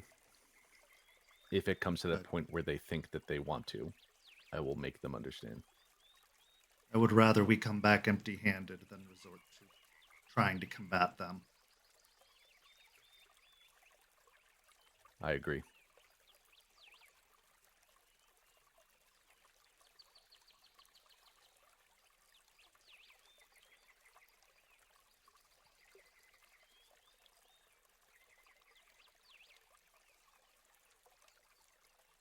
Do you have any final concerns?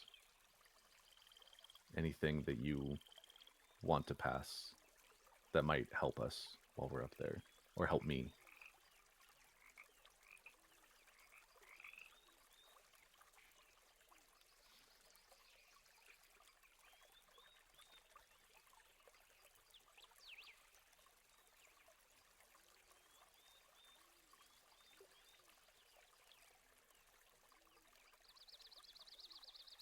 Just don't lose sight of what we're doing this for.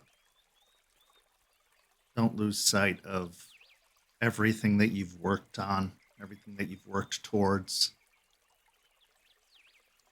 It's easy to say that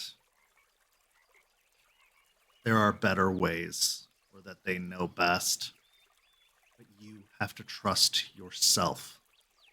You have learned that you know what needs to be done.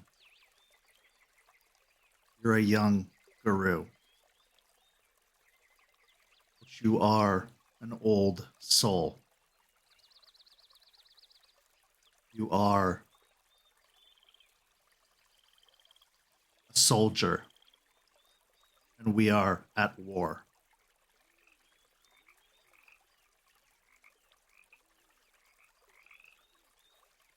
What would a soldier do?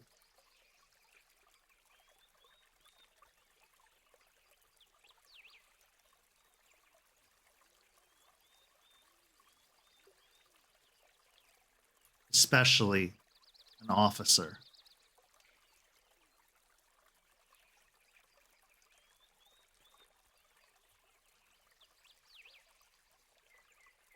I will take what she says and kind of ponder on that for a bit. But at the moment, I don't have a clear answer. Because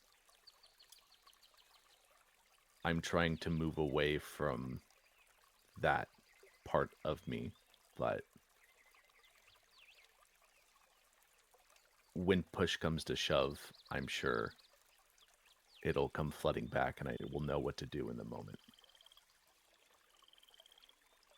I believe you will.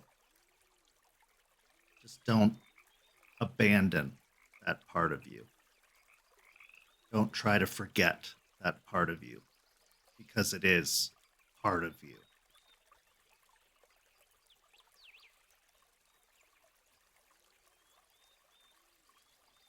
Maybe a part you want to forget sometimes, just like there are parts of me I want to forget sometimes. But I wouldn't be me if I did.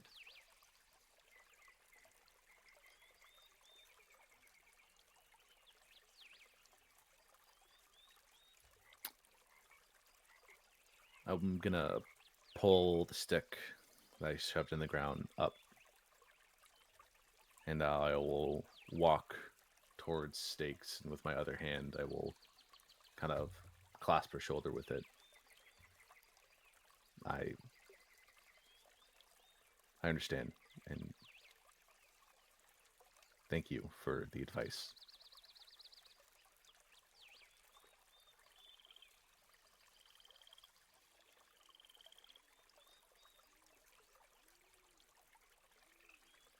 Very proud of you, Raymond. You have come a long way.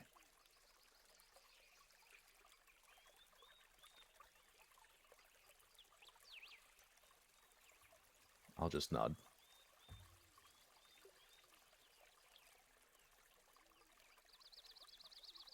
And the others, I know they're proud of you too, even if they don't know how to say it.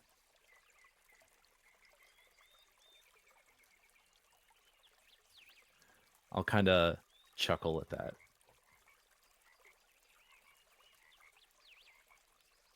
I hope that's true. I honestly do. But I don't know. If they weren't, they wouldn't be here.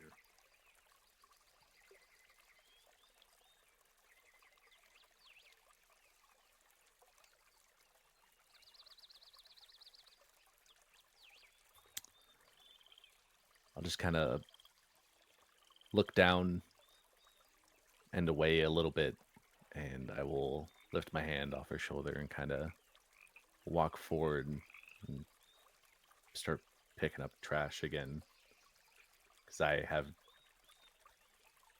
no response that I can think of for that.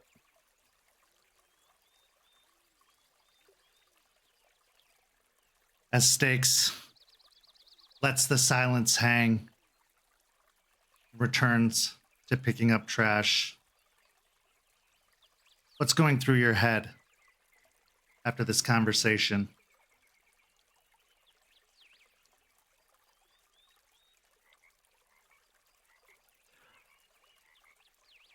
I haven't had time to talk to Stakes while we were down here, but with the current mission, the current situation, I needed to. She has that viewpoint and her past that makes this situation a little bit easier, so I needed to understand and know her perspective. And she gave it. The one thing I can trust Stakes to do is to give blunt and honest answers, which I really needed. And I hope that when we go up there, that the progress that she sees in us and the cohesiveness we have as a pack will allow us to accomplish this mission, and hopefully we won't lose ourselves again. Because I promised to keep everyone together and to keep everyone alive, and I think this moment is going to be the hardest to keep that promise.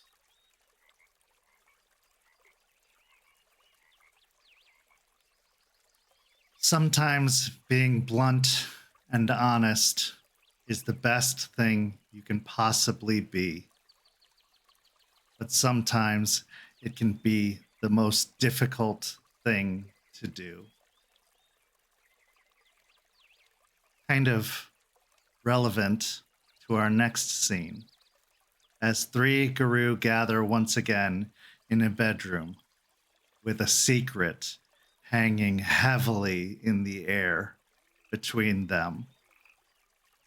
Will there be blunt honesty, or will there be subtle manipulation? We transition now. As the pack prepares to leave for Michigan, three Guru find themselves in the bedroom that they share. They're preparing for bed, but they're also packing to leave, getting what belongings they need, not knowing how long they'll be gone, folding up their clothes, preparing their belongings, having time to talk, or maybe not. What will they talk about? What will they say? Will they address the elephant in the room? Or will it sit there quietly judging them? The scene is yours. Rory's just kind of going about the room, like just double and triple checking like her like bag, making sure she has everything packed, like clothes that are appropriate for up there, her new crossbow that she got from the training, and like other little things like snacks, all that fun stuff that's usually like put in your car for a road trip, and just kind of humming along to a tune, just going about. Juniper's bag is already packed and everything is organized and ready to go. And she is just sitting on the edge of her bed, sharpening her axe. Delphine would just be finishing up packing just a backpack with just a few articles of clothing. She's purposely packing light because she does she at the very least does not intend to be up there longer than they absolutely have to.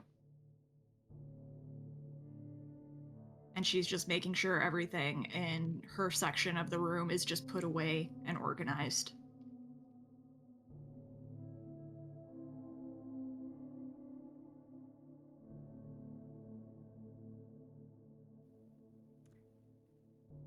Noticing the like atmosphere that has been set in the room, she'll just kind of look at the two of them and plop on the floor. So, anything you two want to talk about? I'm not going to bed anytime soon. Might as well check in because we haven't talked in a bit.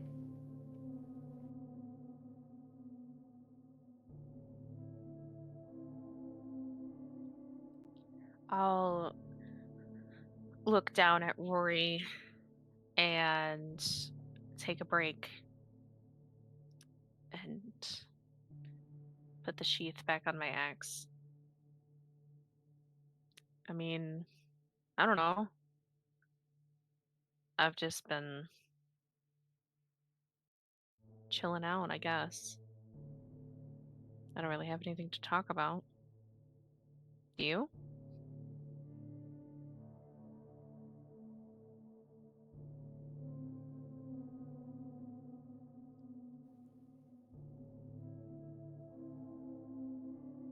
Nothing more than the usual. And then she'll look to Delphine. What about you?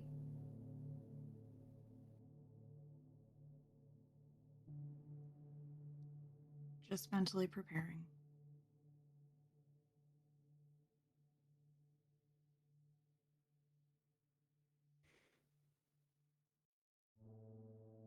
Yeah. I reckon, that's been taking a toll on you as of late.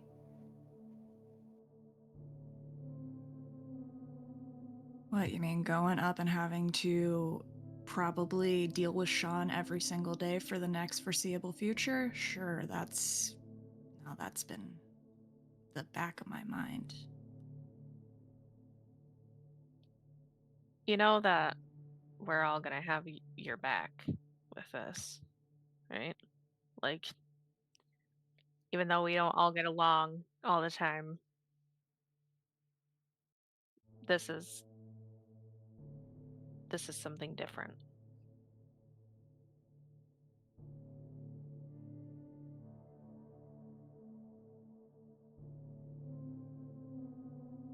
She scoffs a little bit at that.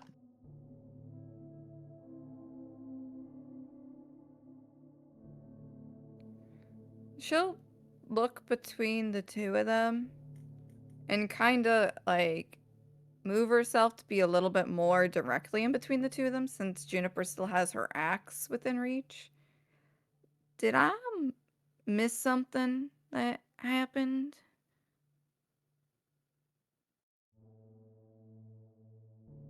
Not that I know of.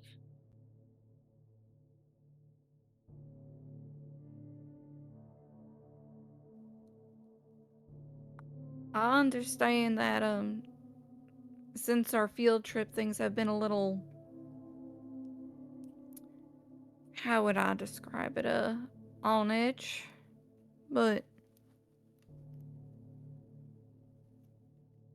I feel that this isn't involving that, but I could be wrong.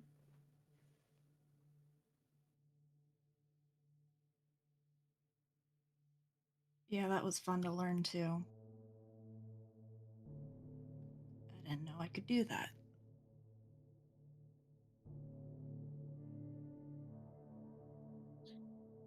I mean, it was a pretty intense place, but like you said, you didn't know you could do that. I mean, I'm not angry at you for what happened or anything. I don't think anybody is. I most certainly don't fault you. I mean, it's not like you purposefully fucked shit up to land us there, right? Not purposefully, but I did change the way I performed the rite. I didn't know it would do that though. I just wanted it to be different from what Sean taught me. Eliza's been teaching me her method now. And I'm guessing she didn't teach you her way to do the right. To go into the Umbra or to go into the Shadowlands? Wasn't it us trying to get out of the Umbra that you? It's the same rite to go in and out. Just the intent changes. Ah. Well, But she taught me her method, so hopefully if we need to go in again, I should be okay, but if that happens, I don't know how to get back out.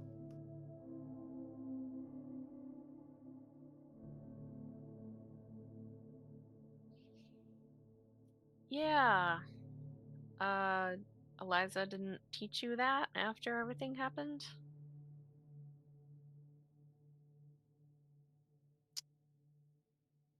You know, these things take time and practice to learn, right?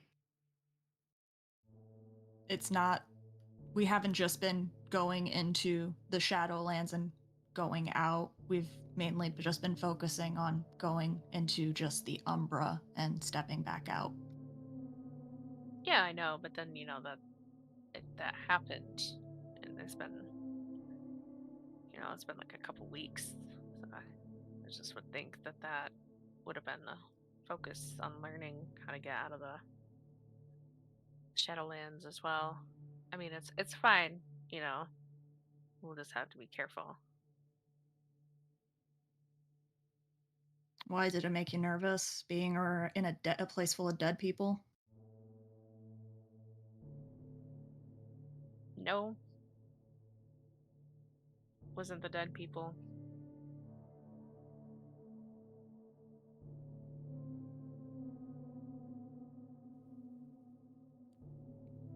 Yeah, you were hearing the things too, weren't you? Yeah, I was hearing some weird whispers, that's for sure. And it was cold. And fucking pitch black and fucking spooky as shit. I think we were all a little uncomfortable in there. I saw weird things too. Saw shadows latched onto Eliza. And she'll turn to Juniper and on you.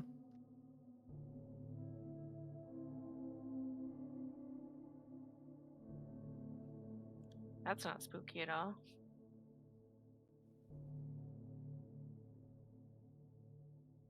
Eliza had a small shadow on her. Just stuck to hers. And then you had two. They were larger.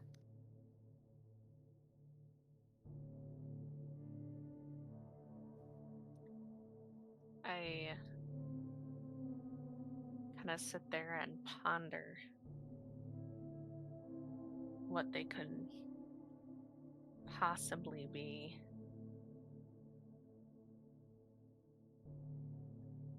Could I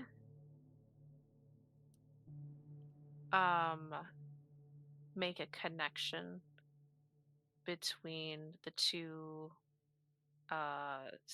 being spirit things that I saw at the cafe to these shadows? I won't even make you roll for it. Yeah, absolutely. That combined with the food tasting like ash, the feeling of cold that is very similar to. Yeah.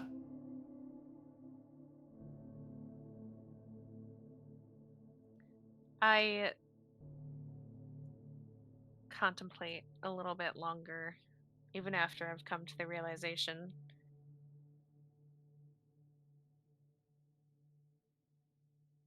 Huh. And all that Umbra stuff is really weird. Yeah. I don't know if it has to do because I'm a silent strider. Do silent striders deal with dead people a lot? Owl asks that we respect the dead. If we were to see someone die in front of us, we would have to perform rites for them. Rory, her brow will furrow for a little moment. If the Shadowlands are where the dead go, then why was I hearing the voice of someone that was alive last I checked?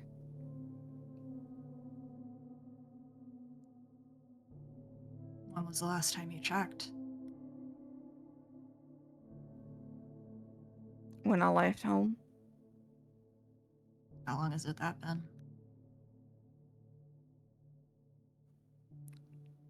Not much longer before I met y'all. Take it from me, Rory. You can lose someone in a day. It's probably smarter to check in on them when you can.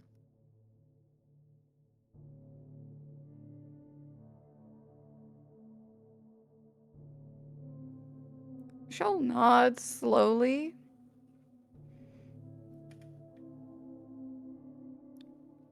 And then kind of turn to face Delphine a little bit more head on. Is there something eating at you that's not involving that? You're a little bit more cryptic than normal. I've just been dealing with a lot. My parents actually, well, it wasn't an accident how they died. They were murdered. Holy shit. Yeah. And having Artie help me out.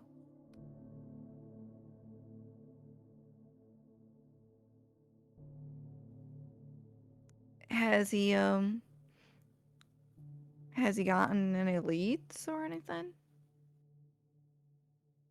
We've been looking at footage of the neighborhood that night, looking for something, anything, and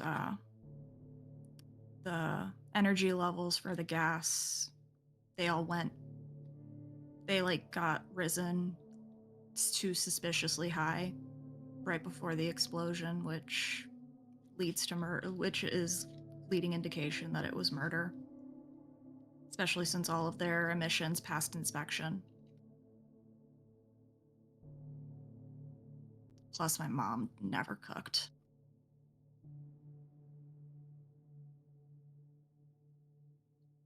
That's so crazy. Is there like an investigation or something? Did they find who did it? Like, what the fuck? We've got some leads.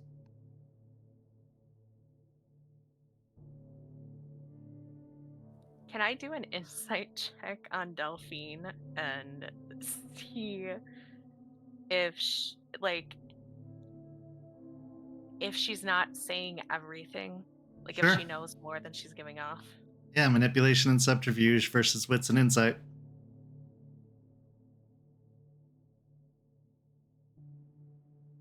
What is my rage at right now? I would say it's probably a 2 because you're sitting in this room with. Does reasonably would I be at Yeah. 3 then? Yeah. I would Or imagine Kent. Rory's at 1. Roy's at 1, man. She's chilling. She's got nothing to be nervous about.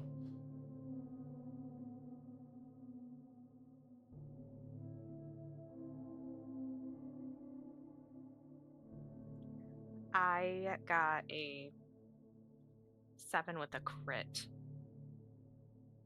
Got 4 successes. She is definitely withholding.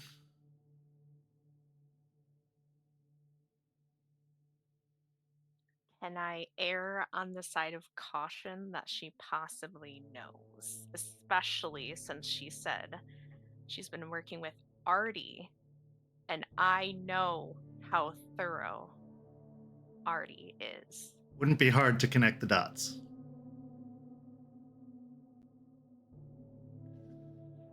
Oh. Okay. All right. But also, leadership hasn't said anything. Nobody's approached you. Nobody's done anything. So, wouldn't they? Why wouldn't they? Why isn't anybody getting involved? I mean, I didn't do anything wrong. In your mind? If nobody's come after me, it's not just mine. Or they haven't found out. That's true. Okay. Yeah. Rory will, once hearing that there's a couple of leads, will be like, well, I hope they catch them soon. Get some justice for you. At least some closure. There won't be closure.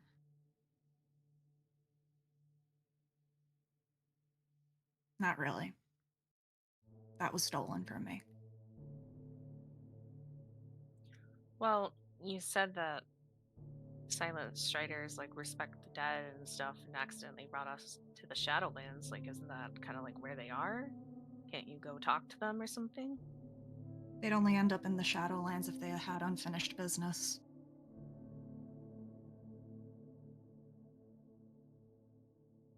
Which they could. Before they died, they were trying to get me to go to rehab. So I'd stop killing myself.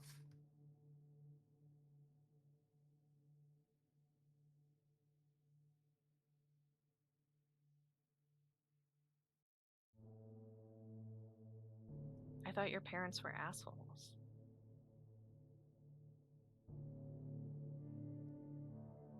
They worked a lot. They weren't always there because of how hard they worked. I didn't ever really have to ask for anything because I had it all. I went to a good school. We went on family vacations together every year.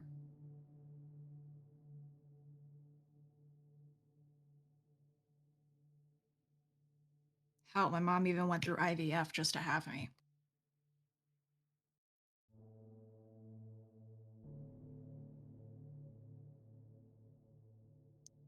They let me run away for a while. I stole my dad's credit card. He didn't cancel it. It was only when I was really overspending in New Orleans that he cut it off, bought me a Greyhound bus ticket, and told me to come home.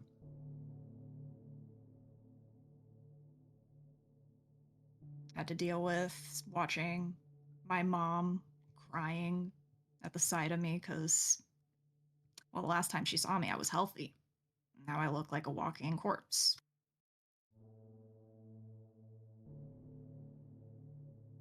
They wanted to get me into a really good rehab center in Michigan. Had the brochures ready and everything.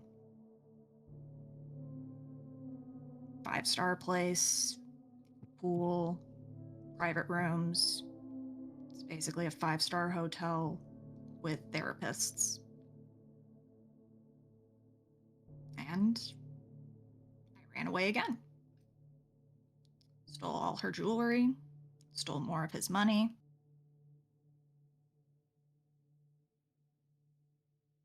Changed my name so they wouldn't find me.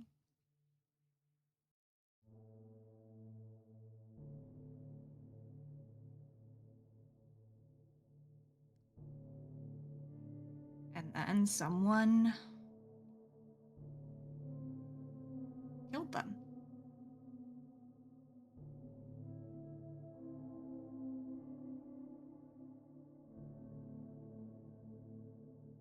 Like, what's the point of even getting clean now if I can't show them I can do it? Can't have any opportunity to have a relationship with them.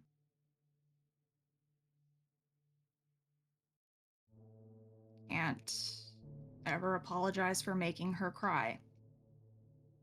Can't apologize for disappointing him. Can't ever hug them again. We'll never see them again. And as she's continuing to speak, you can hear a quaver in her voice.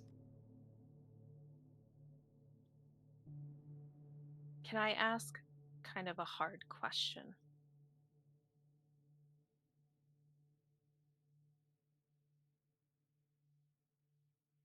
What?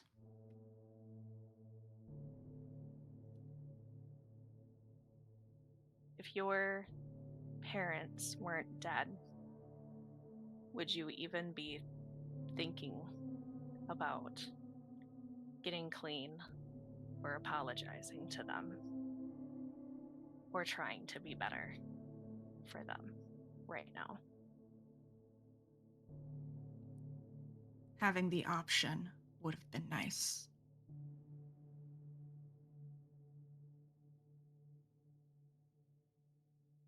But our lives don't last forever, Delphine. My family's dead too. But something that I learned in my life is to not take it for granted.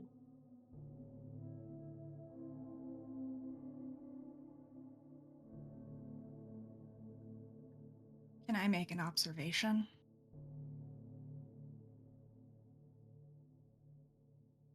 Sure.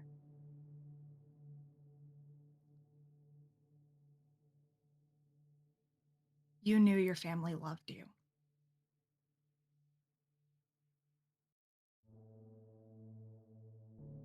I have no idea.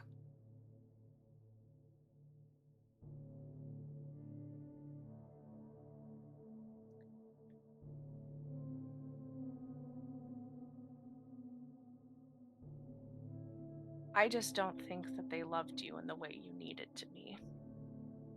But even from you speaking about them now, you can tell that they loved you.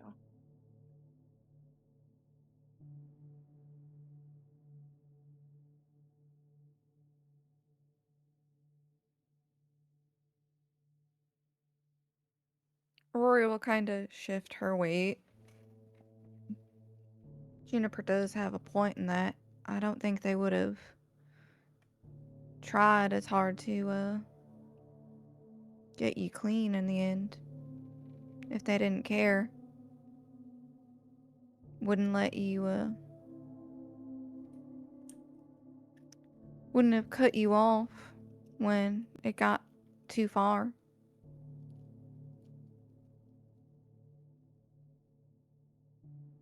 I just wish I could have known if it was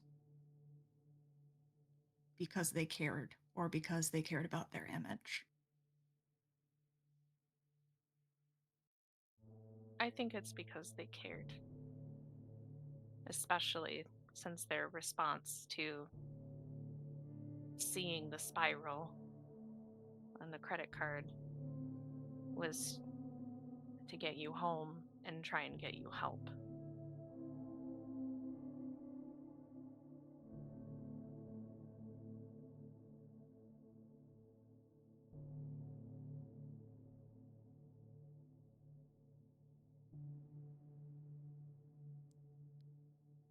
She'll sigh heavily.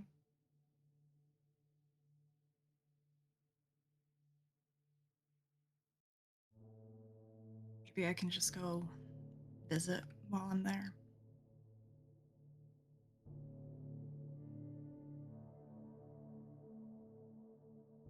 I need to pick up transcripts from my old school, high school anyway.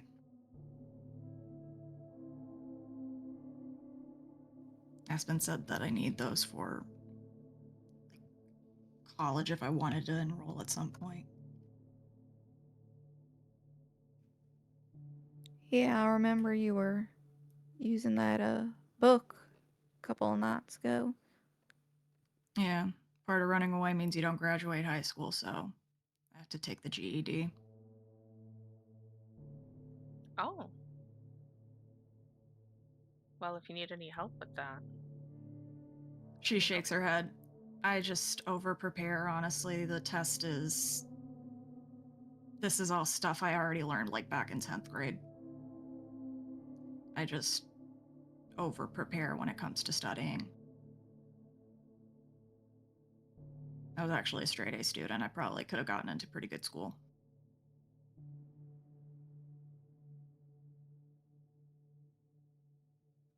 If you want any company, feel free to let us know too. Or if you want to do it on your own, I'll respect that at least. Yeah, I'll see if before we go to hell, if maybe we can all stop by there. It's on the way. Sure, whatever you need. What are you looking to study in college if you get in? No idea. Probably anthropology or something. I don't know. That'd be pretty cool. That's not the one with the dinosaurs. No. She'll turn away from the bed and start to move to put her backpack on the by the door, and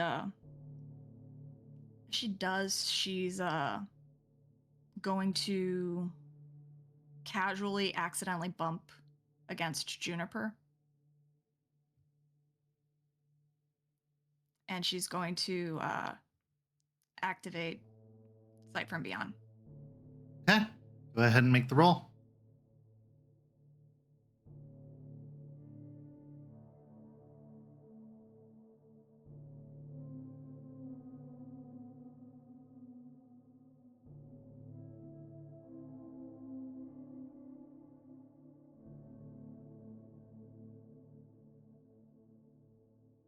Three successes.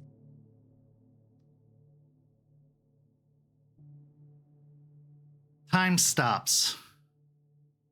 And your vision blurs. Then streaks with red bleeding down from the top. You find yourself blinking, tears from your eyes that sting. When you open them again, you're in the pitch white snow. An open, rolling field of snow in front of you. Cold, blustery winds sending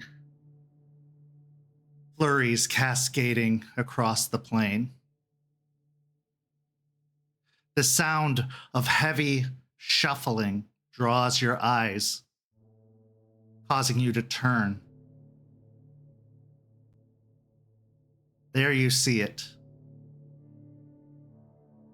A little girl. Juniper. Young.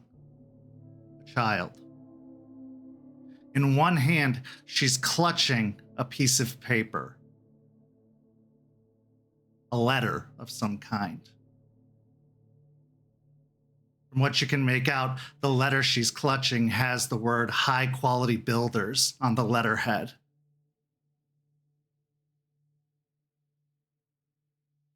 Her clothes are singed and burned all around the edges. Her hands and mouth and feet are covered in blood.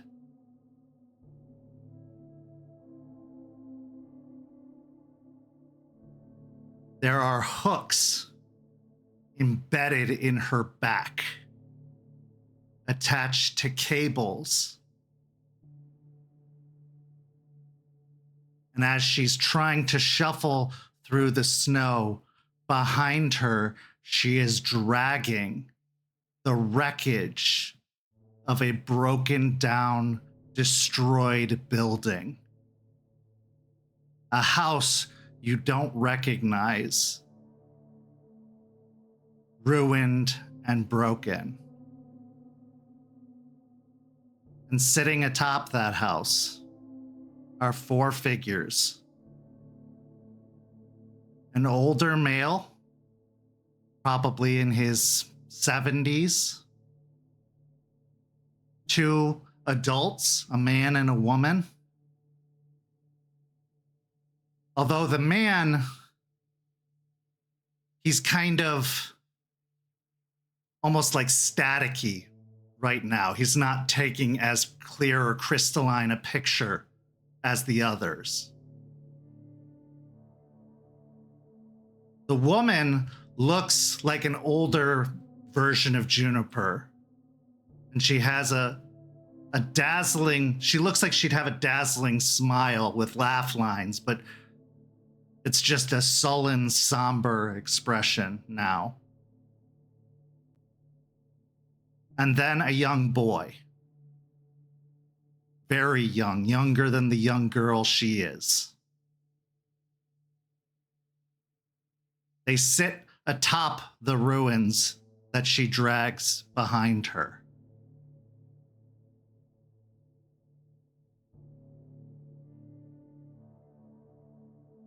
looking in front of her, there are 3 separate paths. One straight ahead, and at the end of that path lies Stakes. Stakes is standing there, arms outstretched, but a scowl on her face.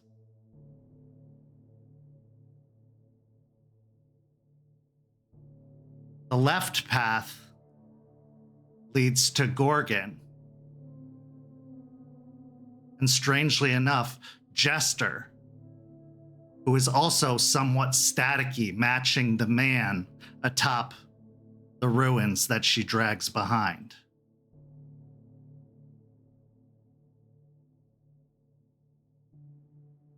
And then there's the right path.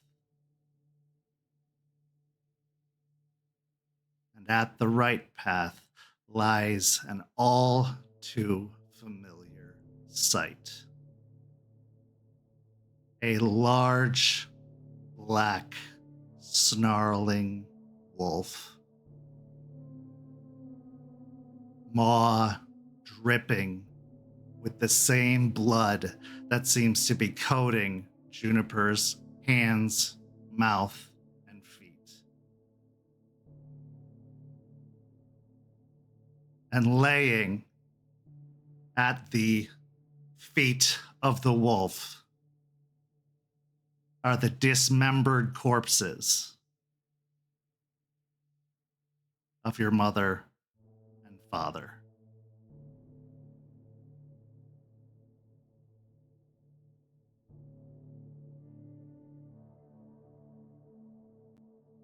She trudges, unsure of what direction she's heading.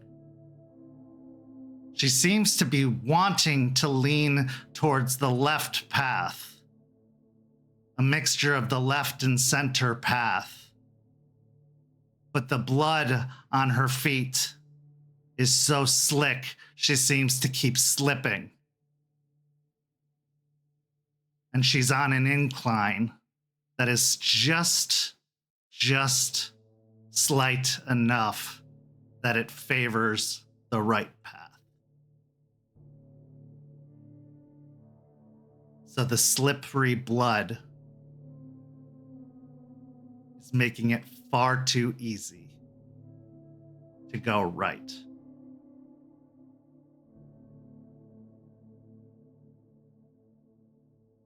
And that's where the vision ends.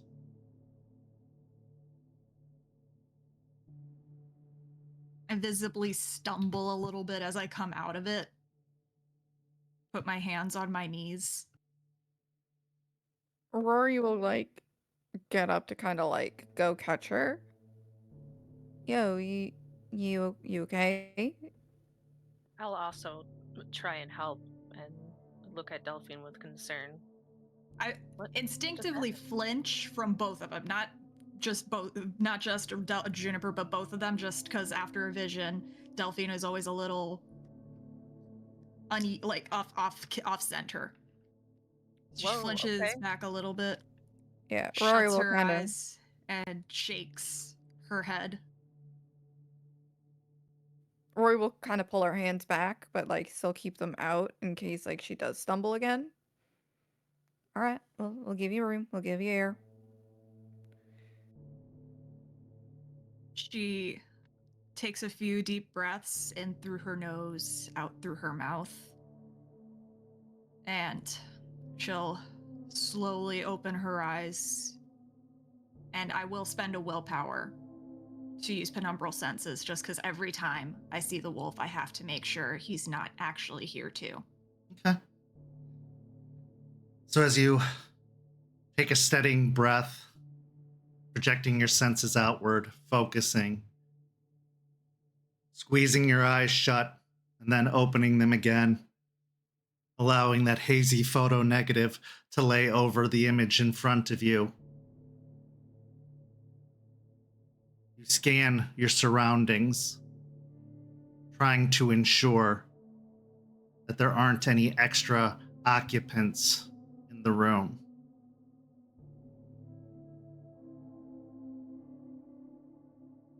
But you're not alone.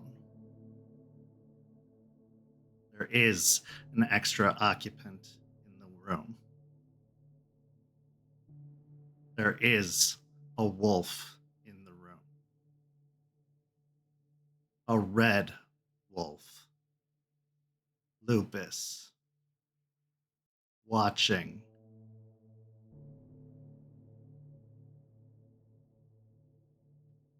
Stakes, right? Yes.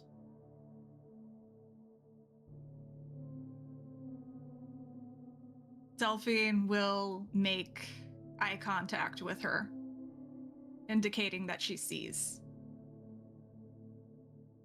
And then she'll turn to Juniper. Earlier tonight, I said I was the guide of this pack, right? Yes. Any path is better than his.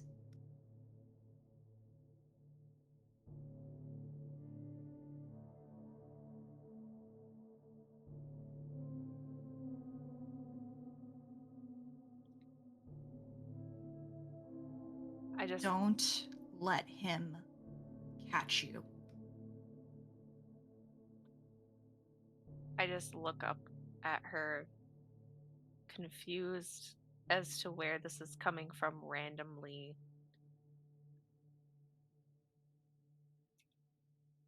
Okay. Is this some theurge moment that you're having now? This is kind of random. Yes.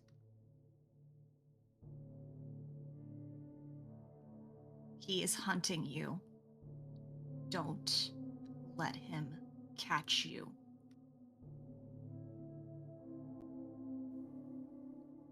Rory will just look between the two of them and remember when this happened another time with her and Delphine, with Deadbeat.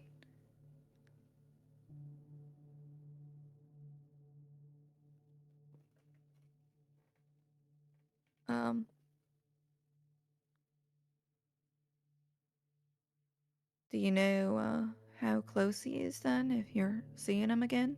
Or seeing visions of him again? He's always been here. Wait, you saw a vision just now? Rory, have you seen this before? Couple of nights before, she'll go to say Deadbeat, but then remember Rat. We're calling him Forge now, when Delphine and I went to go speak to Forge. She had a vision that night too with him.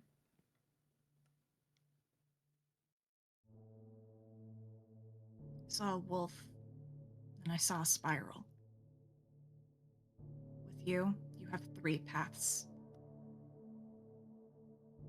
Don't choose his.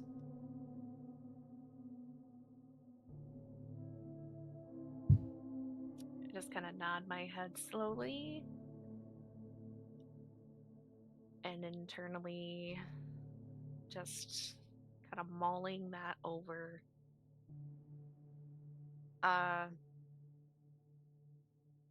Yeah, I don't think that that's going to be much of an issue moving forward. Gorgon's made sure that I know where I stand.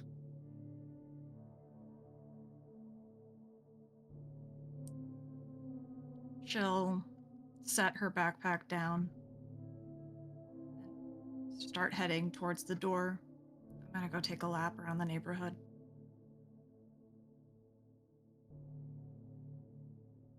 Can I do an insight check to see if she's really means that she's gonna go do drugs or something?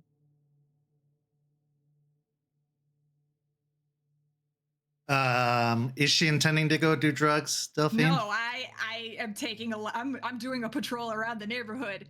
Yeah. Fenris, is not something I fuck with. Yeah, then no check necessary. She doesn't seem to have any intentions to. I'm a little surprised internally because I totally thought that was just like a nonchalant I'm going out, but really the intention was to do drugs. So. Surprisingly, unlike previous times she's quote unquote taken a lap around the neighborhood or gone for a walk or needed some fresh air. No, she's not going to do drugs. She is legitimately going for a patrol. Right. Now I'm curious as to what that vision was. But I just keep that to myself. Do you want some company on your walk, or you want to be alone? She'll glance over her shoulder and look in the direction of Stakes and just shake her head. I'm good. I mean, Ray wants us to have like a buddy system, so. I'll be fine. I promise. It's literally just around the block. I'm not Okay. going into the Umbra or anything, I'm just looking. Alright, well, I won't tell him, just don't get caught. Don't hesitate to call if you need anything, even if it is a short walk.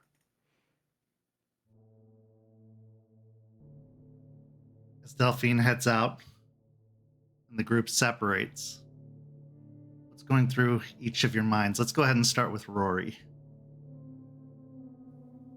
She kind of has more questions than answers going into this. Like, she saw how they were both acting earlier with the rest of the Sept, and just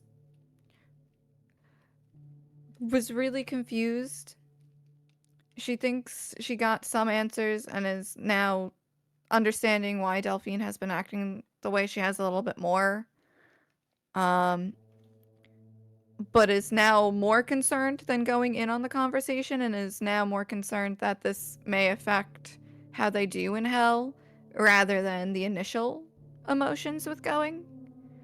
And remembering that the Shadowlands are where the dead go, she is now concerned about other things in her life, like why was she hearing Dad? He was alive last she checked, so she's just kind of a little bit more on edge than the beginning of the night. Juniper. I'm cooked. I'm so cooked. Really stressed out now. Like 75% sure that Delphine does know.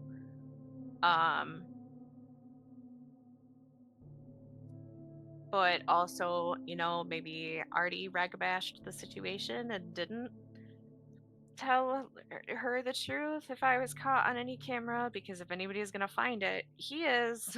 So,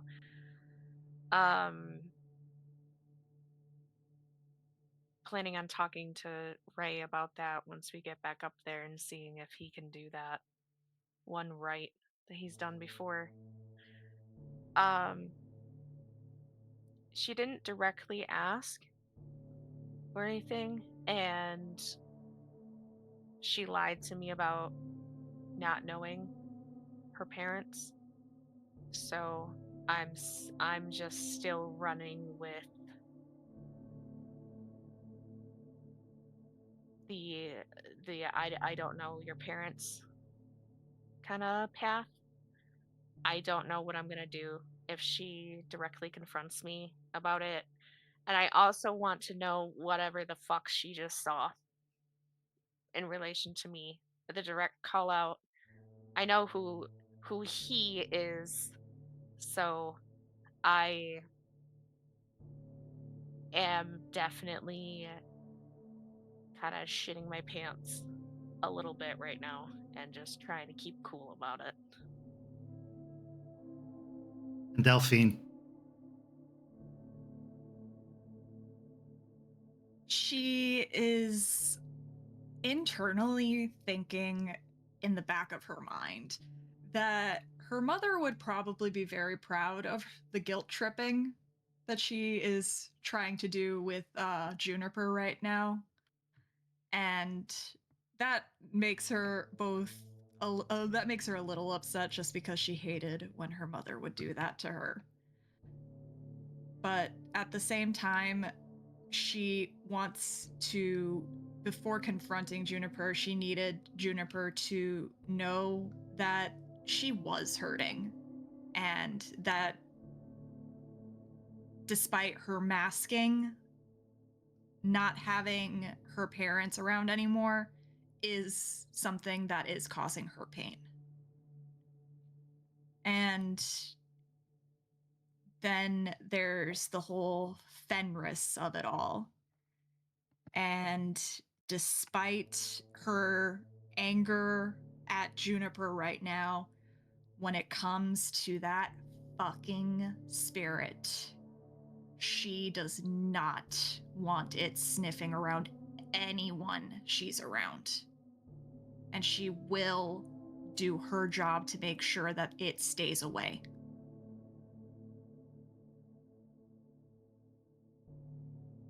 There are 3 words that can best sum up the situation that these guru find themselves in. Y'all need therapy. Thankfully, one of the guru in the pack is taking care of that problem. So let's go check in with them now. The truth will set you free, but first it will piss you off. Forge has faced a lot of truth lately, and it's probably pissed him off a great deal. But as we saw when meeting with the Sept, it literally set him free. Set him free from shame. But as far as that pissing off goes, sometimes you just need to vent. And Forge has found someone to vent to in Heather. His friend, but realistically his therapist, even if he hasn't quite come to terms on the fact that it is therapy that he's going to and not just a hangout with a girl that he's kind of into. So we find ourselves in Heather's office with the wood-paneled floors, the white walls, the comfortable overstuffed couch and the teal chairs, the hardwood desk, the light streaming in through the windows, a very modern aesthetic. Deadbeat, well, Forge, that's going to take some getting used to. Where do you find yourself in the office this time? I feel like right now I am casually kind of like sitting on the nice overstuffed couch, kind of laying down a little bit, or not like laying down, but like my feet are up, kind of leaning back into the couch, getting nice and comfortable. You know, I came over. We're supposed to go out and to hang out, but you know, wanted to do a nice little conversation, nice little event first. Get myself comfortable for a nice little chat. Heather sits in one of the teal chairs across from you, her legs crossed as she's in a nice little mini skirt and a nicely buttoned up shirt with a blazer over it. She has a notepad in her lap, and when you ask what she's writing down, she just says doodles, even though she's actually casually taking notes about this entire ordeal. So how have you been doing? Well, you know, it's been a hell of a few weeks, not gonna lie. Bunch of bullshit coming up. Things kind of changing. I mean, probably did a lot of shit you probably would approve of, though. Not gonna lie, it sucked. Majorly sucked ass. Really? She says with interest, her eyebrows raising. I know you've been talking in the past about having something that you were really nervous about dealing with, something that you didn't really want to face. I'm taking it that you actually bit the bullet and finally faced it. As you're like kind of set in the table in front, between us, I have like a little thing of Baja Blast, surrounding Baja Blast there, take a sip of it. I actually leave it on a coaster instead of just letting it sit on the wood table, as I'll lean back and say, yeah, well, the shit from the past did kind of come up and, get to me. It's, I talked to some of my other, I guess, one of them is, I guess you could say, my friend. The other one thought, with a little bit more than, with a friend, but she's actually like kind of a dick, so whatever. Well, I wanna come back to that in a moment, but go on. Yeah, so to give the rundown to it, essentially I was with this chick in Michigan, and it was high school, things were hitting off really well, had some depressing shit happen, and she made me feel good about shit, like, hey, something I can take comfort in. This hot chick got interested in me, we have some chemistry, things were good, things pretty great. Made me feel like I could be pretty decent guy. But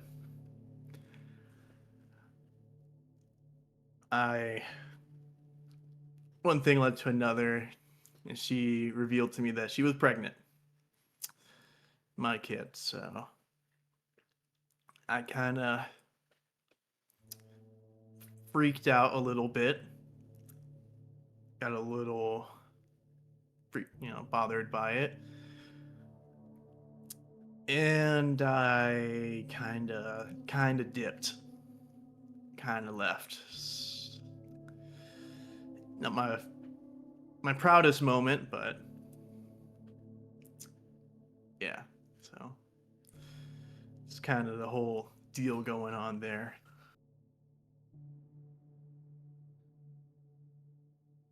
She watches you, and her expression is kind of hard to read. You can't get a good idea. But as she speaks, her tone is very soft. You can talk plainly. I'm not judging you. I've had a whole variety of people come in here and talk about a whole variety of problems. If you think you're the first person who has had a hard time with children that has come through these doors, you'd be wrong.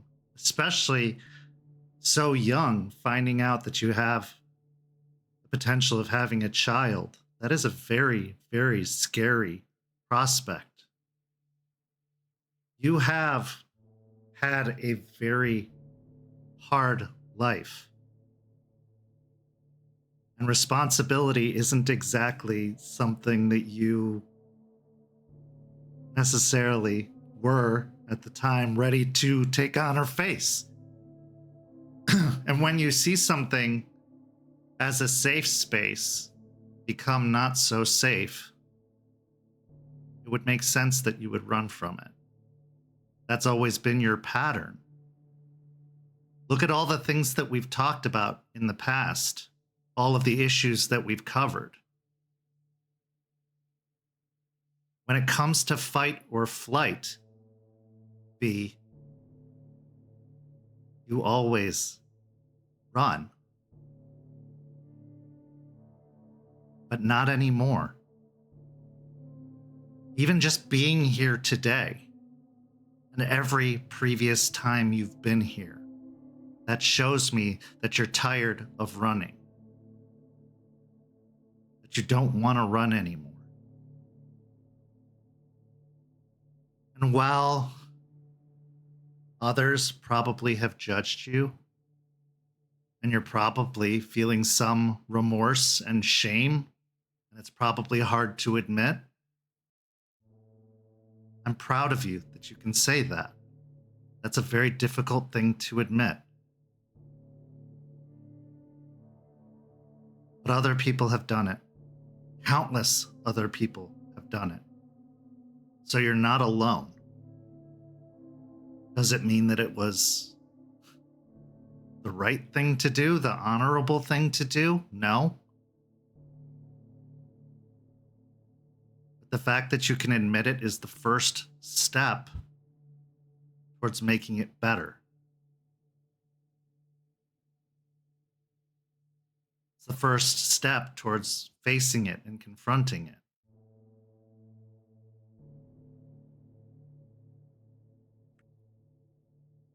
Man, you just like to cut down to it, huh? Just, damn. I like to dance at clubs. I don't like to dance around bullshit. I mean, I can respect it, but just, man. I mean, I don't know. I guess is it weird to say that I weirdly felt like I was being like kind of strong when I left and ran? Like, I don't know. It felt like I was making, like, I felt like I was faced with a choice that I didn't have any power in, you know? So like, it felt like I took the power if it makes sense. I don't know. Like, if I can just fuck all, you know, people tell me I need to do these things or I need to like be this thing, I could just tell them to fuck off and run off. It felt like I was like, you know, the boss. That's a justification, B. That's you justifying running. Sure, you can say that's powerful, but the powerful thing would have been to say you don't want anything to do with this. The powerful thing would have been saying that you don't want to be responsible, that you don't want the child. That's taking control. That's taking power. That's owning up your feelings. Running isn't power. So to try and claim that it is just excusing the behavior that you have been doing your entire life. That is giving you an excuse, a reason to not confront those feelings.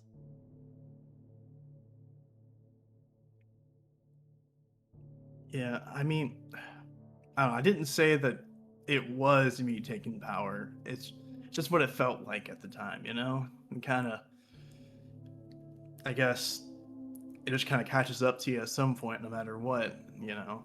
Whether that be through being on your mind 24/7 or quite literally she's at your door knocking with a kid in her hand. One way or another, I guess.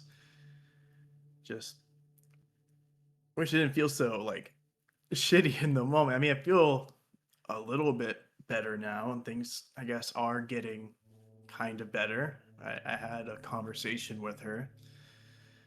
You know, as you're talking about, like, confronting and having a conversation about it, it was, man, it sucked so bad.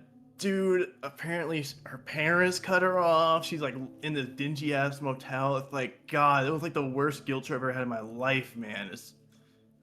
But she was there. We talked about, you know, what she wanted because you know, she's been trying to find me for quite a while, and I've been kind of dodging her. But apparently, she just wants me in the kid's life.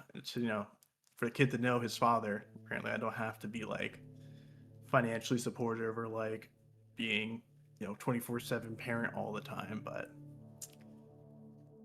I don't know. It's kind of, I don't know why she would want me there, to be honest. I mean, she should be pissed off at me, and also, you've seen me. You know, I ain't really a great dad material or role model. I don't know what she sees that I could give to the kid, but I accepted anyways. Kind of pause as I uncomfortably. Like I stop meeting her gaze, kind of uncomfortably look to the floor and kind of shift around. Or kind of gathering up the courage to say, kid had my younger brother's eyes. I kind of saw that in him, you know, like the innocence and the just how he looked.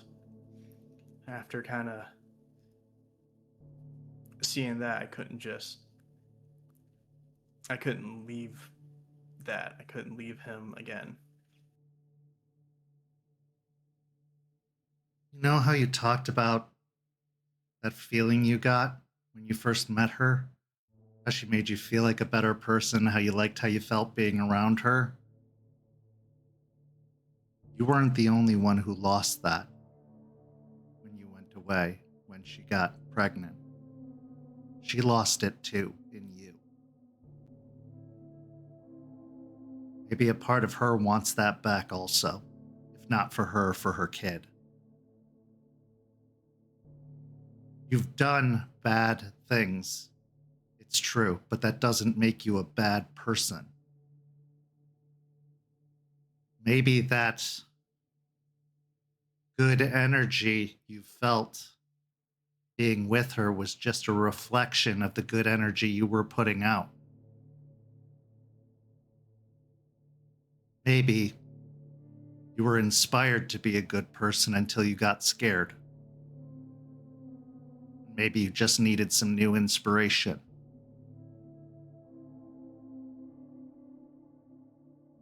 And that connection you felt, seeing your child, that's what being a father is for the first time. That's what it is to hold your child for the first time. You see yourself, you see your family. That's that connection that can't be duplicated. Any parent feels that.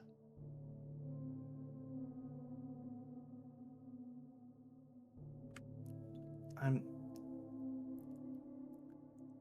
don't know. I mean, all my life, and even now when I do, I've been kind of, I'm known as the guy that, break things and fuck things up, So it kind of, I'm worried that I don't know how to not be the guy that breaks things and fucks things up. That's really all I've, pretty much done. So, or, run away from other shits. I don't know. Getting this whole connection with her and getting all this going and trying to be a better person, then, how long does it take until I eventually mess it up and cause the whole house of cards to fall again? And I'm back with all the, ruin and wreckage around me, knowing that it's my fault. Well, it's different now. It's different because you know that about yourself. You acknowledge that about yourself, and you're getting help for that part of yourself. Look at all the things around you, B, that have changed. You have a job. You have coworkers you kinda like. You're getting help when you come and meet with me. You're acknowledging that you have a problem and you want to do better. You want to do right by this child. You confronted a problem you've been avoiding for a long time. And the fact that you can say that you destroy everything you touch tells me that you recognize the destruction, that you see it as destruction, and it's destruction you cause, which is a huge change. Because before, you would justify it as something else. You would say they were weak. They didn't deserve you. You were better than it. It was cheap. You always had a reason that it wasn't your fault. But now you can admit that it was. If you can't see the growth in that, I can tell you that is massive growth. And now, with that knowledge, you know what to do differently. You know not to repeat those behaviors from before. When you get that urge to avoid going to see your child, that urge to run, that urge to hide, you can think, this is what led to the destruction. This is what caused that outcome. The definition of insanity is doing the same thing over and over again and expecting a different result. Now, in my professional opinion, B, you are not insane. Depressed, maybe. Egotistical, definitely. Okay, I thought you were trying to make me feel better here. This is kind of the opposite effect. But learning to be humble, definitely, and good-hearted, absolutely.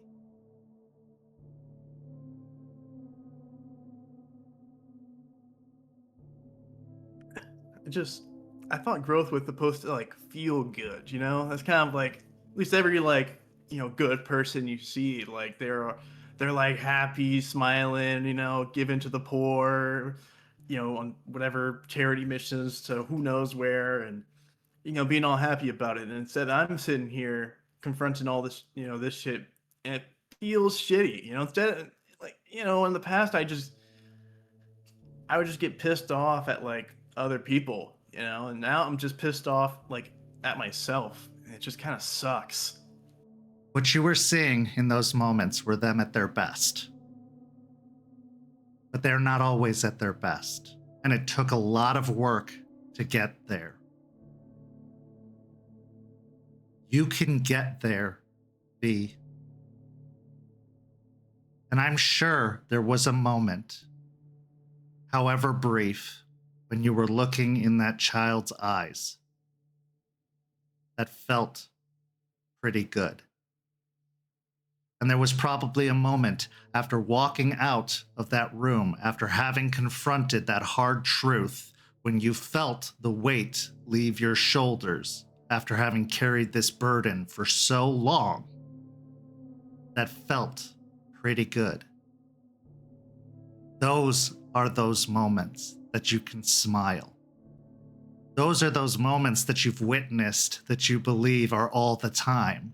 Because trust me, they're not. Even the best people have bad days. Nobody smiles all the time. And if they do, they're lying or trying to sell you something. That explains one of my bosses. I feel like every time I see her, she's just like 99% of the time she's smiling, and the only like usually 1% of the time she's not smiling. You know, probably due to me, but partially my fault. But it's just pissed me off. But yeah, it did feel like relief, and it did feel good. Like, I don't know, looking into his eyes made me realize that like I could make things better, and that I had a second chance that, you know, I never thought I had. It's just, man, I mean, I thought it would make me feel overwhelming happy to have the second chance, but I feel really scared. Like, I'm gonna fuck this up. Good. Hold on to that feeling. Hold on to that feeling, because you won't get complacent and you won't get lazy. You won't fall into your old habits. But don't run from it. Embrace it. Let it motivate you. Because that feeling, that's what's driven you away in the past. That's what's caused you to retreat into your previous bad habits. Instead, use it. Use it as a tool. Use it as the fire to fuel the passion you have to be a better person. Because you can run again. You can. You can go back to being the person you were. You can live that life. But I will tell you something. The truth is the ultimate predator. It will hunt you down. It will find you. You can't escape it. You can avoid it. You can run from it. You can hide. But it will find you. So why run? Why hide? Why not ally yourself with it?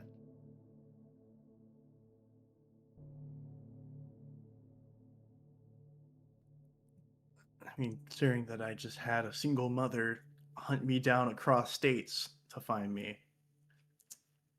I can see what you're saying. I can definitely agree with that. That truth is an ultimate predator.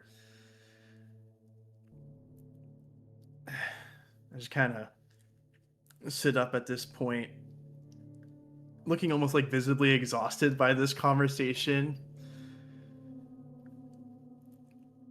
I ain't gonna lie, this shit is killing me.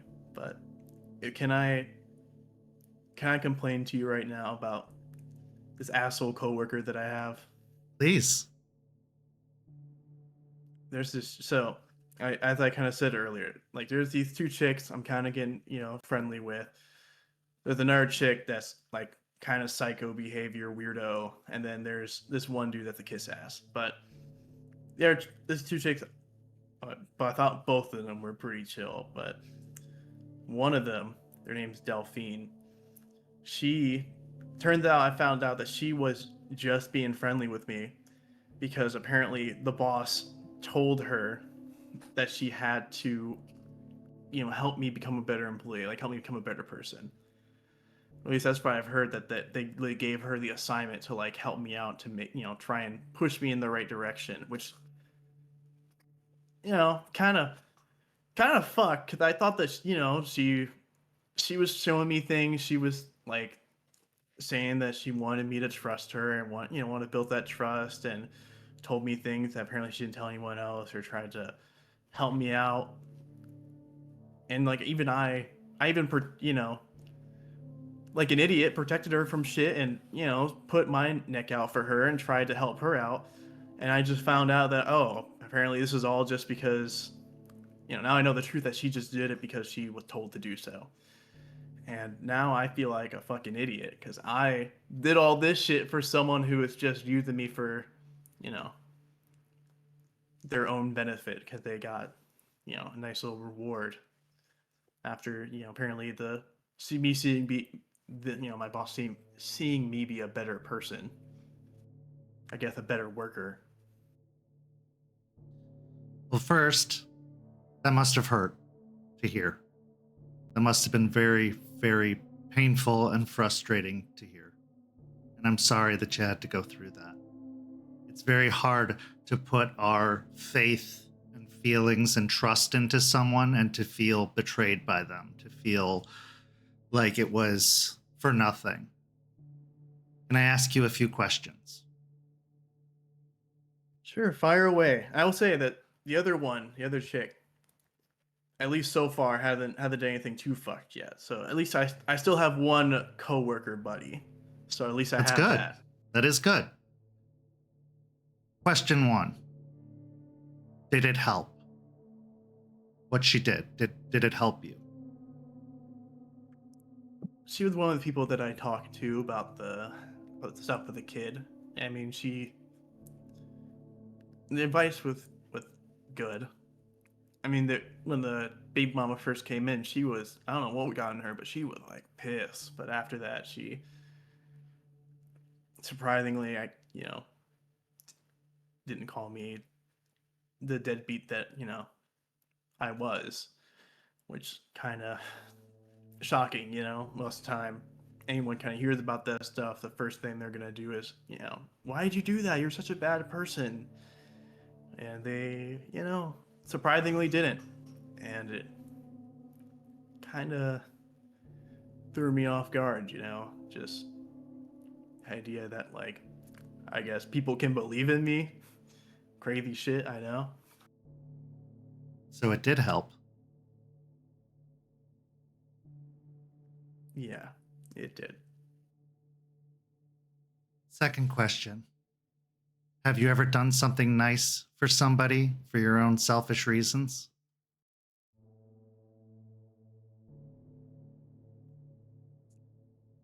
I really gotta say it? I think we already know the answer to that. I think you should. Yes, I have. Many, many times, yes. Third, I tell you ways to improve yourself all the time. I give you advice, I give you homework, I give you jobs and ways to better yourself. How would it feel if in bettering yourself, in becoming a better person, someone found out you were going to therapy and got mad at you because it didn't just organically come from you? But in truth, you were still working on yourself. It did come from a good place, even if it wasn't your idea.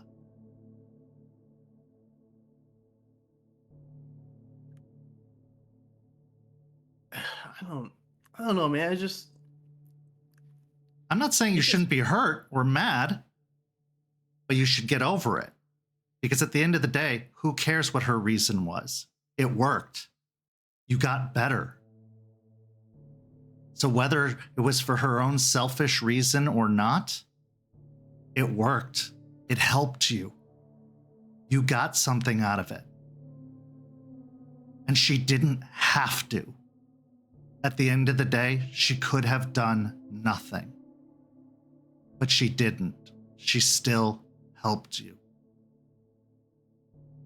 Whatever her motivation was.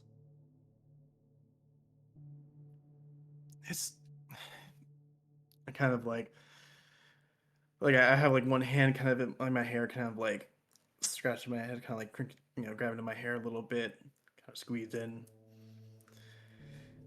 It's more complicated than that.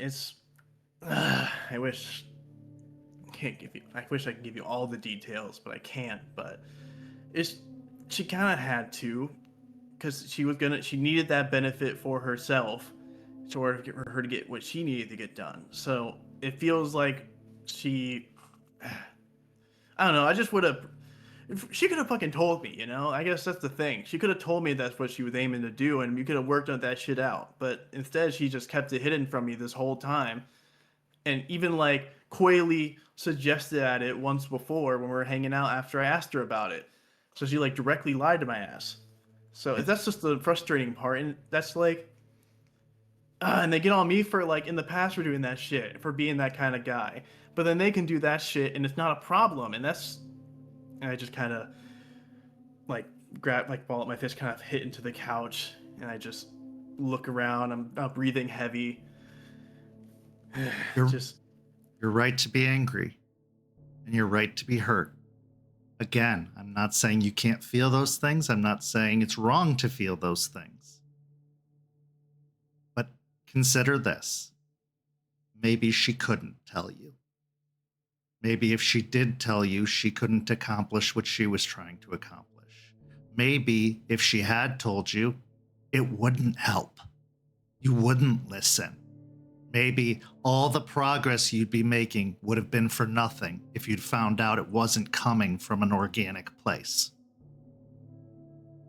And again, at the end of the day, B, who cares? It worked.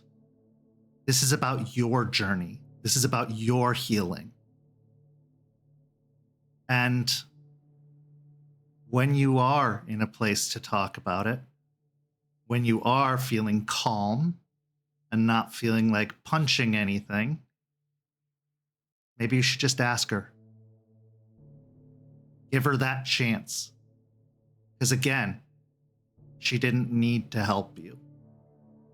She could have taken another job or told her bosses no or quit. But she did. She did help you.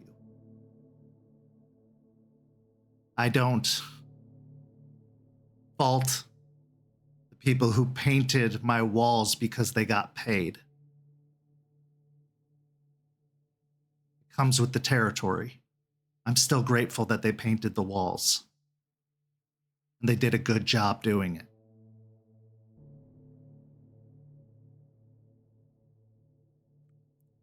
At this point, I'm starting to get my breathing more under control. That kind of slow my breathing down until eventually I just let out a deep sigh, just deep exhale. So I'll unclench my fist and recompose myself. And I'll say, there is very little time that I don't feel pissed and like I want to punch something. So that time frame might be a little hard to come by. But you're probably right. You've been right so far, which is a little annoying, by the way. People are supposed to be wrong sometimes, but I've at some point maybe talk to her, maybe go to a rage room or something first. I really want to go to one. It's been crazy, and to break something sounds pretty fucking nice. Absolutely. That's why those exist. She lets out a light laugh. And you'll find the further along this journey you go, the more those moments will come. The more of those calm moments you'll have. That's what healing is getting more of those smiling, happy moments, more of those moments of peace where you can talk to people, where you hit things less and you smile more. That's what healing is. And as for always being right,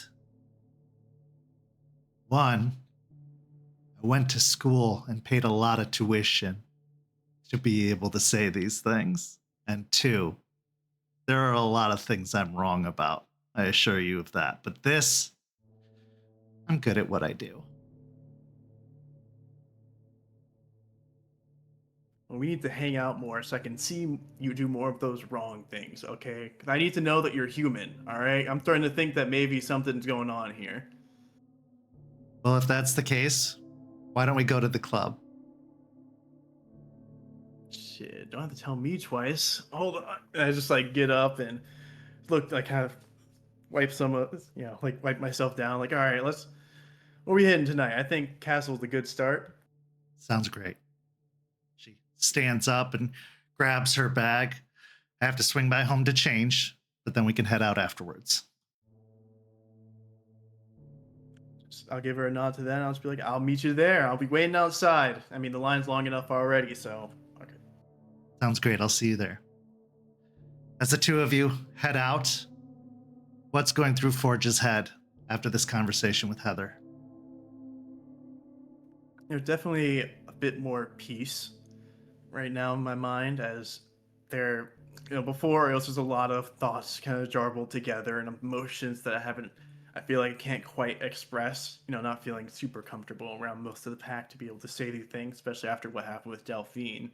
So having someone that at least can kind of tell these things to, not the full truth, of course, because, being a werewolf, but it helps to make me feel a lot better, especially kind of expressing these angry thoughts and not immediately punching something with it, which is usually pretty odd. You know, a little bit of an odd feeling. I'm more often than not used to just hitting things and it let out my anger.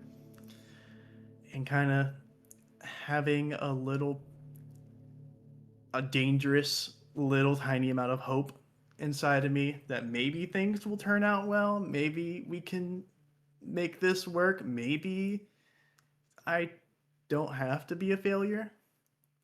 You know, maybe I can actually live up to the name. You might have started in failure, but not anymore. You have been forged from failure, as the name says. But now you got to live up to that. We transition now to our final scene of the evening, where the sparks are about to fly. Two ragabashes, both alike in fury, in fair Hillsborough State Park, where we lay our scene. The middle of the woods, late at night, along the bank of a nearby lake. It's been a long time coming. The two of these ragabashes having a conversation, or perhaps an altercation. We'll see how things go.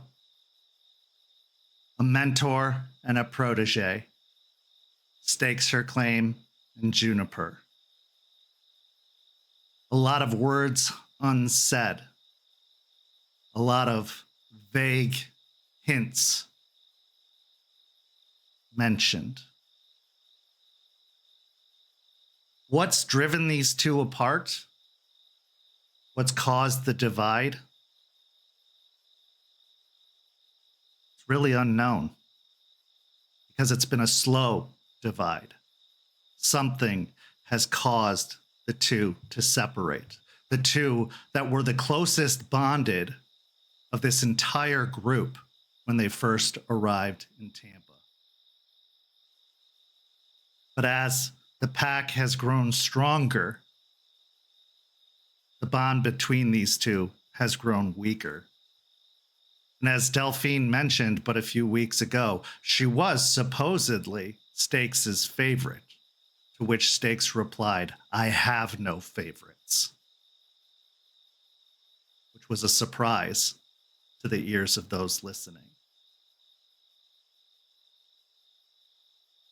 So here in the woods, the water lapping against the shore, the sounds of crickets in the air, the two wolves meet.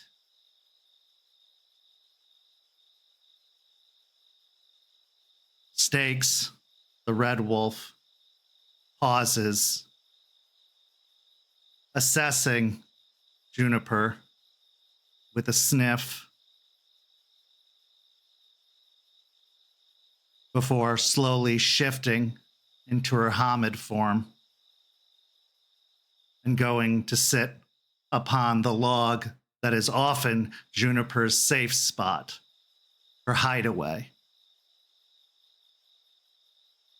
She stares at her lupus companion, her protege, her adopted daughter, expectantly.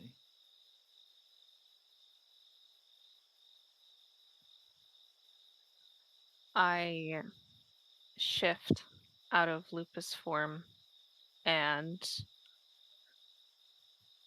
pull out the leggings and simple shirt I have in a bag nearby before sitting down on the log next to Stakes.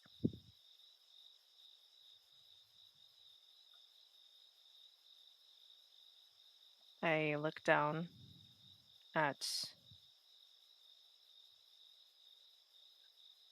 the rushing water, my face tense.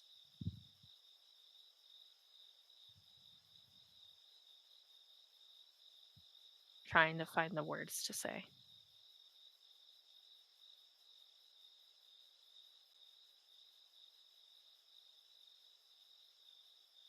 Stakes breaks the silence in a most unexpected way when she says, her voice actually quavering, "I'm scared, Juniper."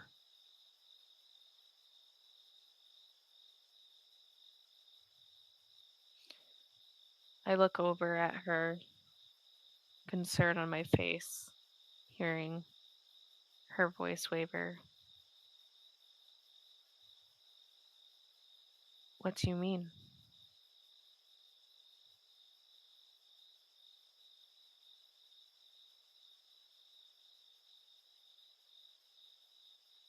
I'm scared for you. And I'm scared for what I'm going to have to do if I can't help you.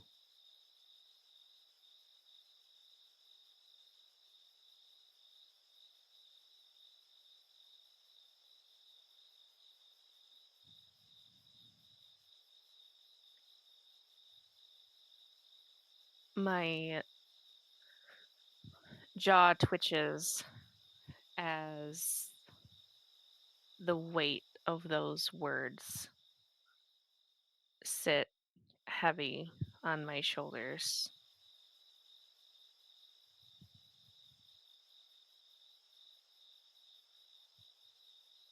I haven't even done anything to warrant something like that, Stakes.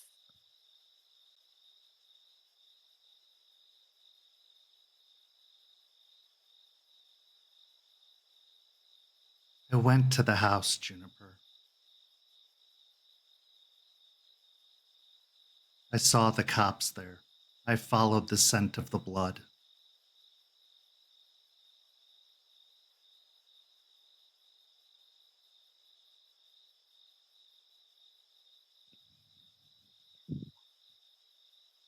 What house?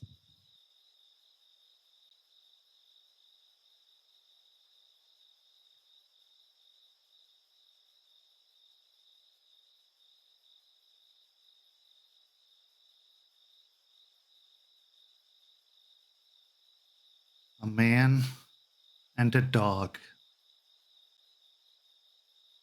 murdered and consumed.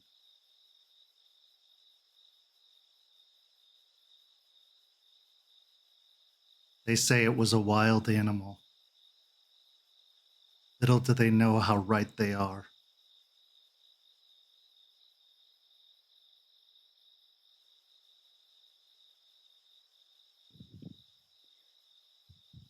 My face just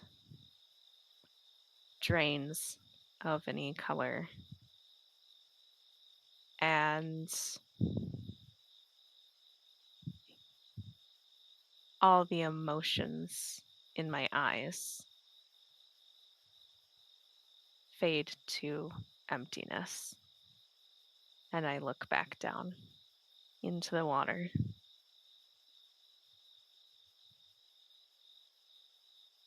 And what of the parents? Delphine's parents.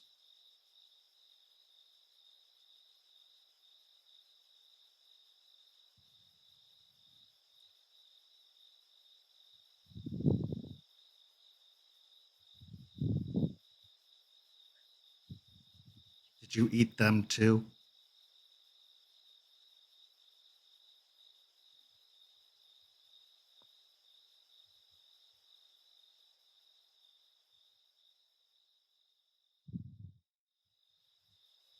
I was just doing what I thought was best for Gaia. And trying to right an injustice.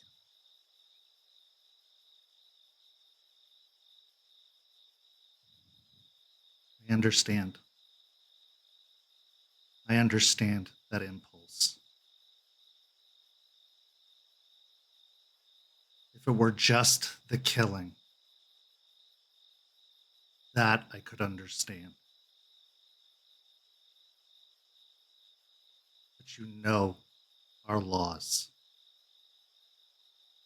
Do you know why we have those laws?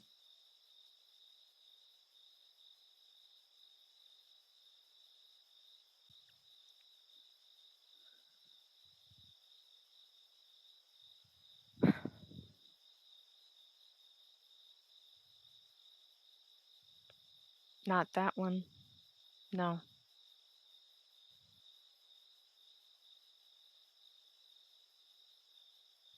First, because it will lead them to us.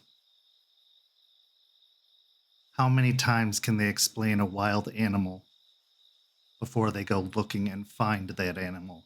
If I could find you, if I could trace you down, eventually so can they.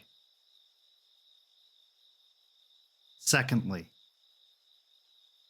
decay, consumption, these are the acts of the worm. And third, the impergium, a stain upon our history, a time when our people tried to run the earth, destroying all of humanity in its path. It almost led to our own destruction.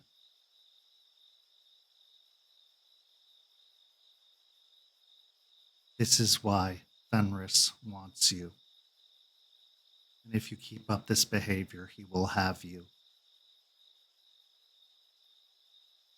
And if you walk with Fenris, like my brother before you, I will kill you. And I don't want to do that. With all my heart, Juniper, I don't want to do that.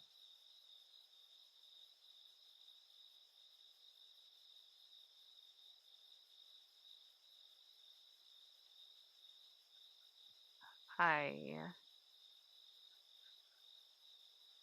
swallow back some tears, threatening to form.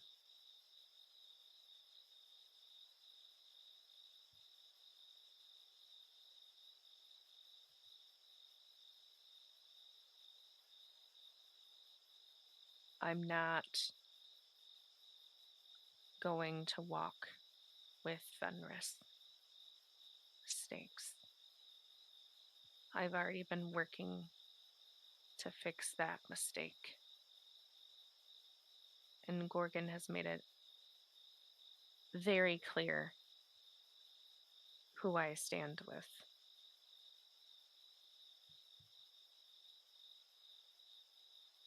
Gorgon can't save you from yourself. Gorgon can keep Fenris at bay, but the farther you fall to Hoglosk, the easier you make it for him. Consuming the flesh of humans is giving in to Hoglosk, Juniper.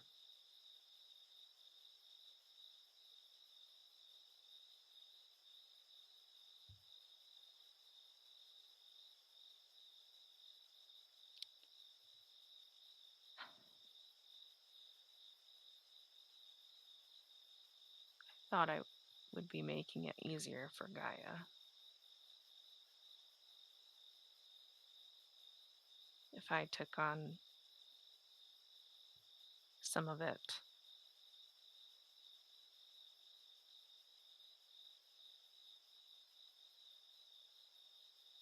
Just like So- Delphine, you're poisoning yourself.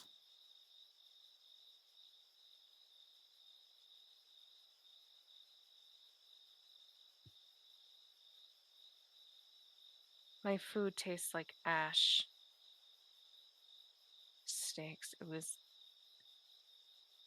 It's been the only thing that tastes good. I don't.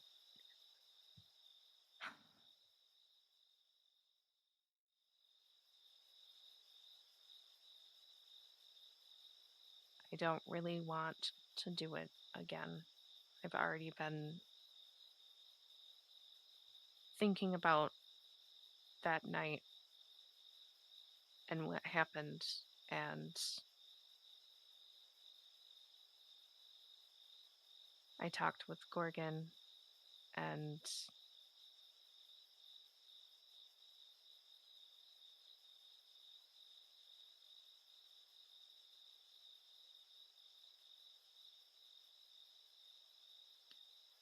I know I need to stop.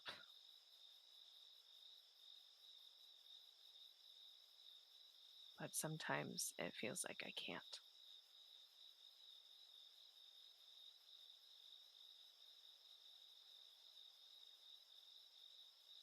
And I don't know how to make the food stop tasting like ash.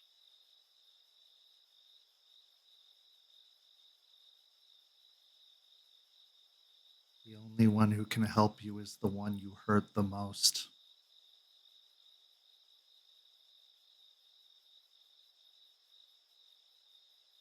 You're haunted, Juniper.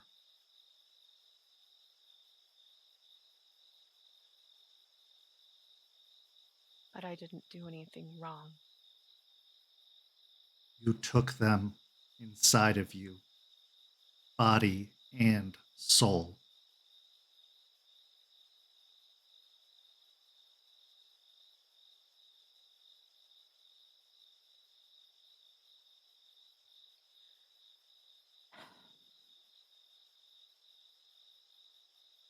I sigh heavily.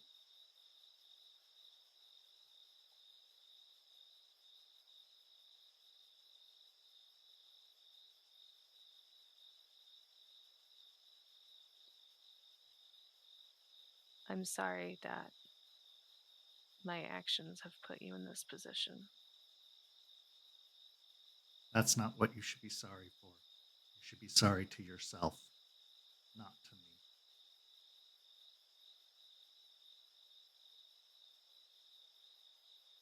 You're right. Killing Delphine's parents wasn't the crime.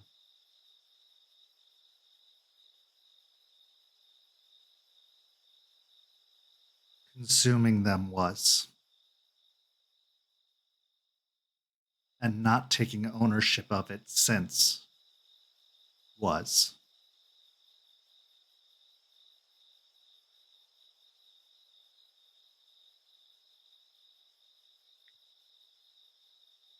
She talked about it the other night. We were hanging out in our room, her, Rory, and I. And she was talking about how she found out that her parents died and that it was a murder, that Artie was helping her.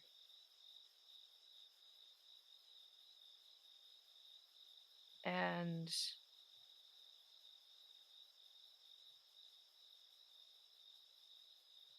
all I could think about was not giving myself away. And sure, she didn't directly ask, but I was waiting for it. And I still am, waiting for the moment she directly asks me. But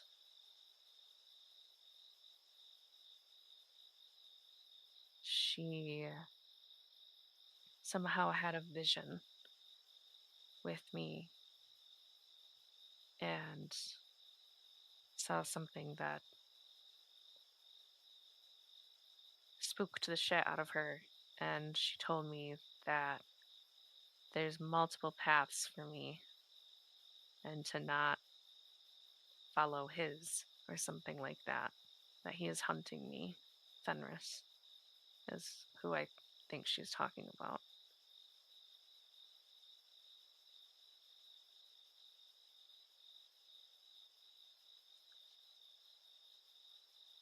Ever since my first change, the night that I found my family dead,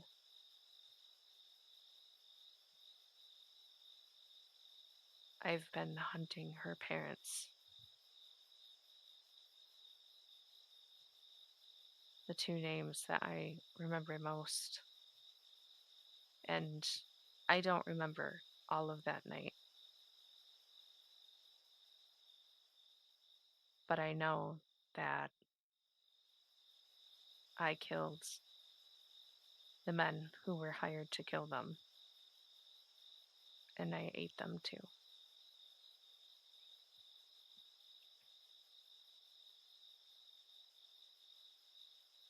You can't help what you didn't know, but now you do.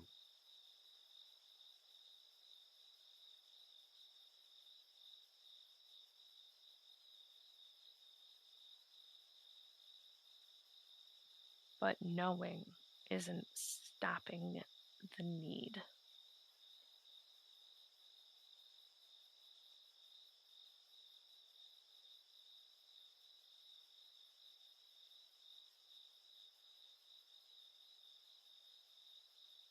How do you If think she feels?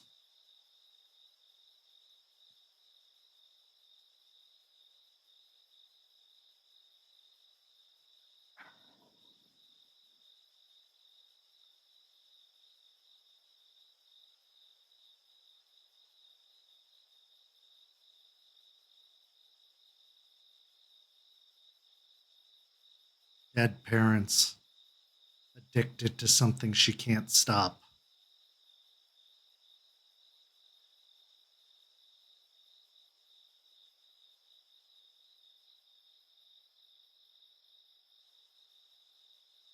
You made her you.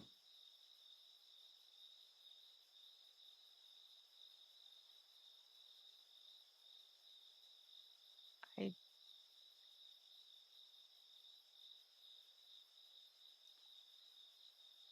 I wasn't there when she started doing drugs, though. Do we really need to nitpick? You're right.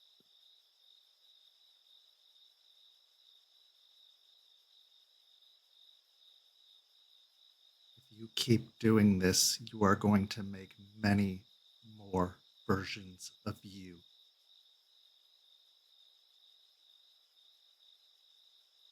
You're lucky that man was alone, that they didn't have children.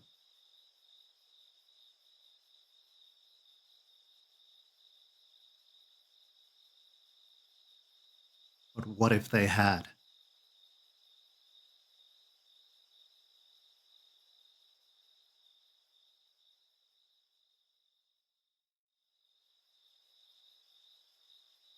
I shrug.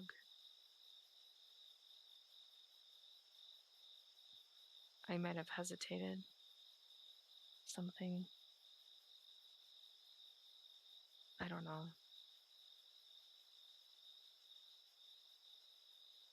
Not if they were at college.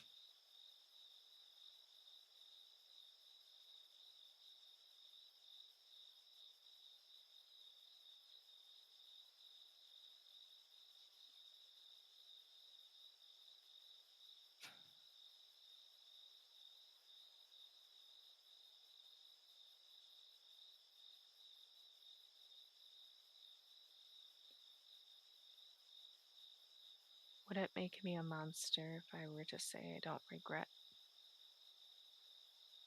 the steps I've taken so far?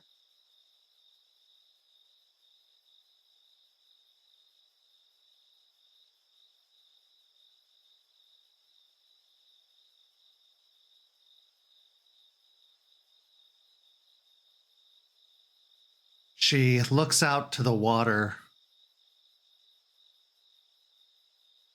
chewing on her lips in consideration.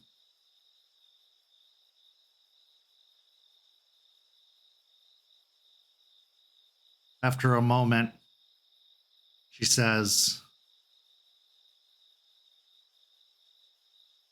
"No. It would make you a monster to assume that those are the only steps you can take from here."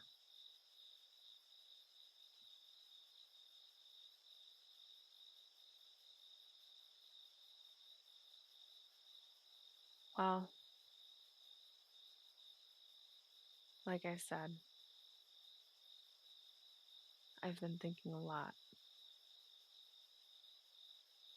And I don't really want to follow in the same footsteps anymore.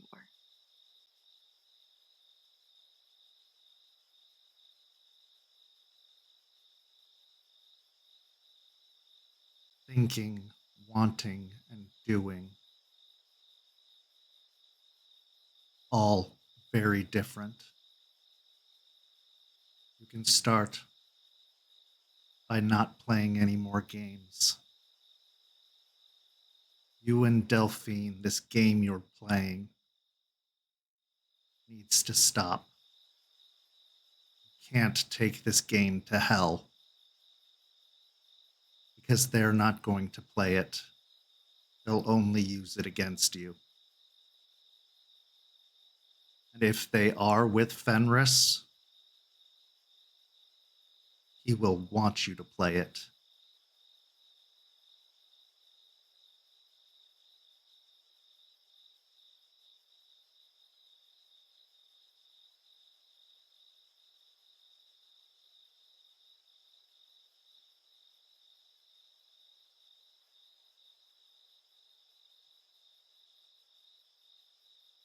I'm just waiting for her to ask me up front,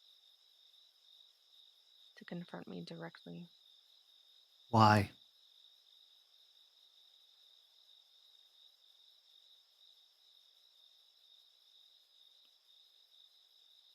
To help her, too.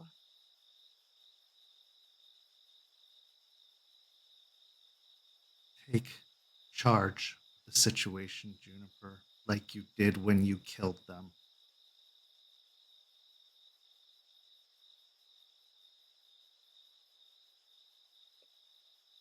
I don't really know how to. Tell her the whole story. Tell her how you learned the names. Tell her when you asked about them and she lied. And tell her what you did about it. All of it? All of it.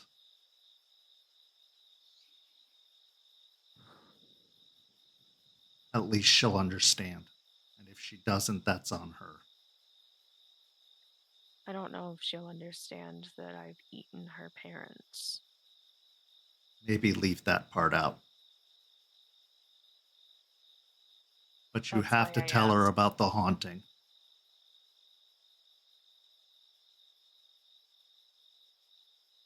Although I think she already knows. She already knows. She mentioned seeing two shadows on me in the Shadowlands. And I've seen them myself. Usually when my food turns to ash. Tell her that part. That you've seen them since.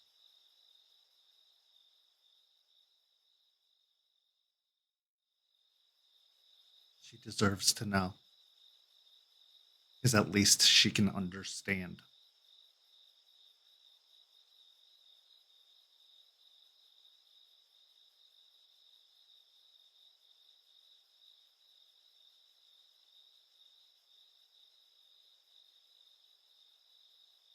Yeah.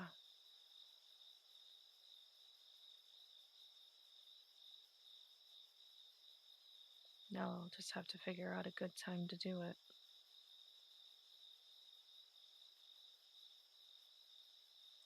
I'm not sure that the very long car ride up to hell is a good time.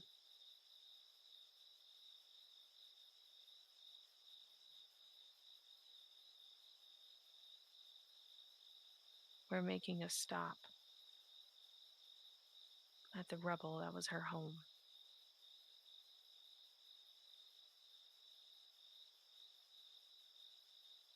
Maybe that will be a good moment. I say give her the choice.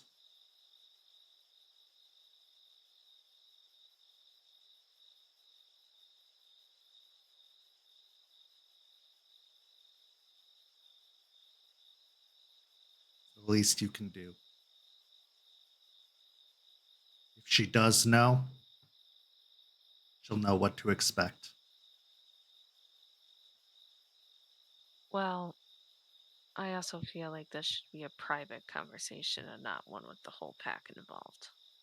I agree. It could be before you get in the car. It could be at a rest stop. But at least she has control of the situation, which she has been lacking this entire time.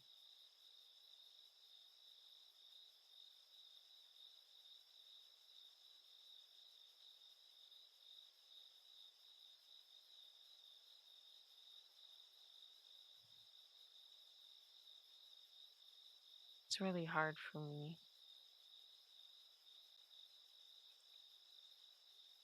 not to take accountability. I mean, I did what I did, but for me to feel empathy, I guess, it's getting a bit harder and harder in general. And part of me can't help but feel like she hasn't even earned the right to know. And I don't know why I think that. I just, Do you care about Delphine?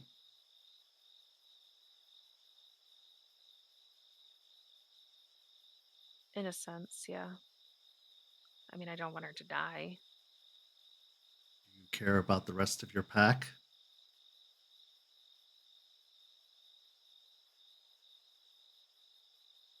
Yes. I also don't want them to die. Do you care about me?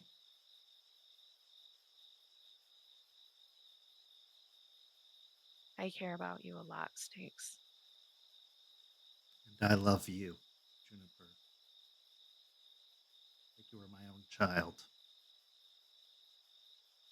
You have to know that this is hurting all of us, not just her. This game, we're all part of it because it is causing a rift between all of us. You don't have to be sorry for what you did to be sorry for who it's hurting.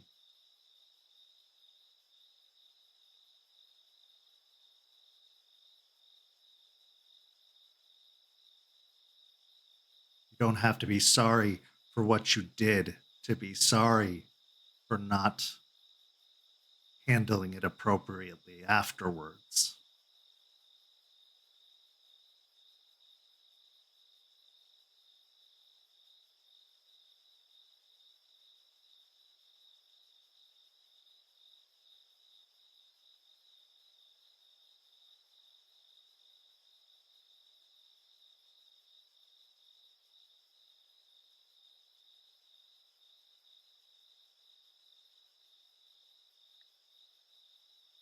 I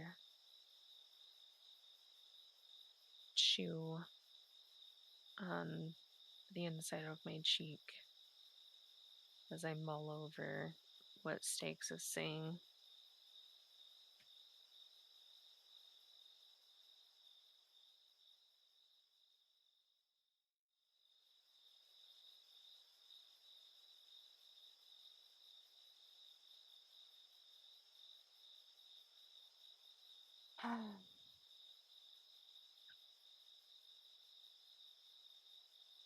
Yeah, you're right.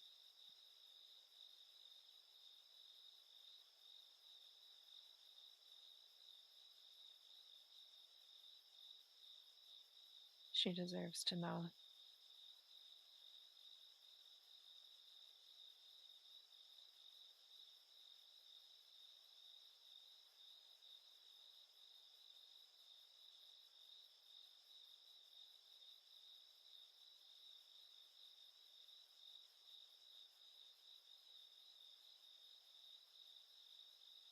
I will always be here for you.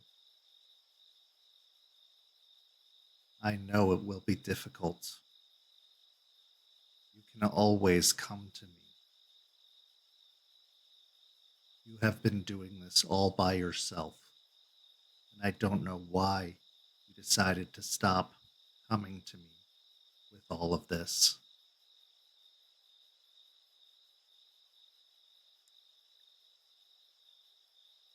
Tears start falling at that.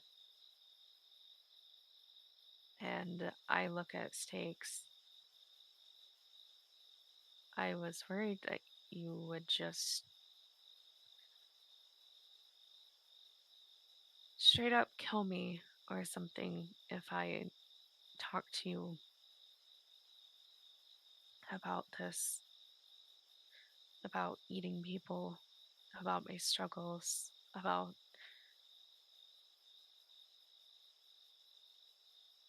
Fenris, and about everything. And you've already done so much. And I've just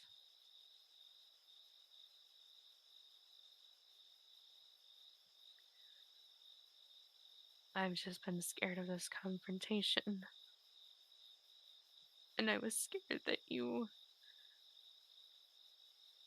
would reject me. Because the other people in the pack don't really like me. And I've just gone down this path of anger.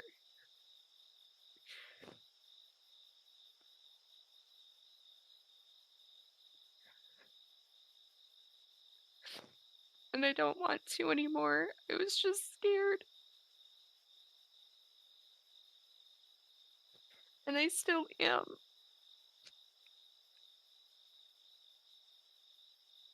So I'm sorry. I just didn't want to break your heart. Especially knowing what you've already gone through. And I just wipe my eyes. And clench my fists on my lap.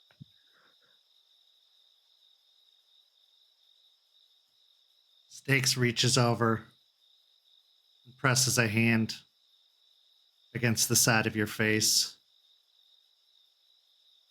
She then moves your face to look you in the eyes. That's not what a mother does.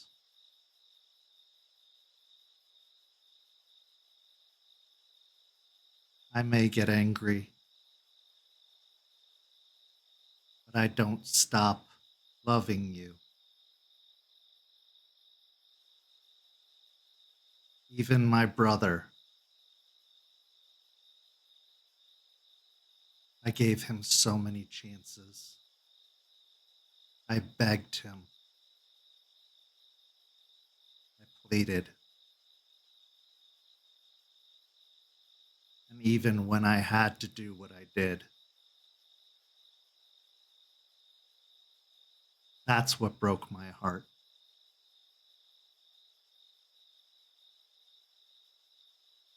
We're not there. We're a long way from it. You can't,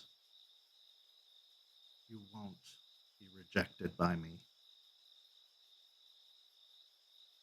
I will always be here for you, even if it's to save you from yourself.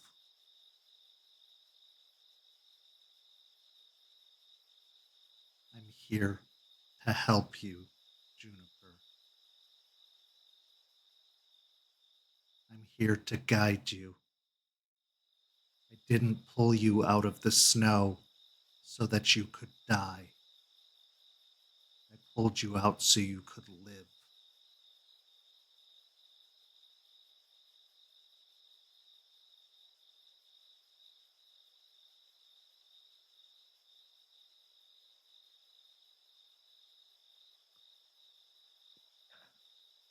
Living is hard.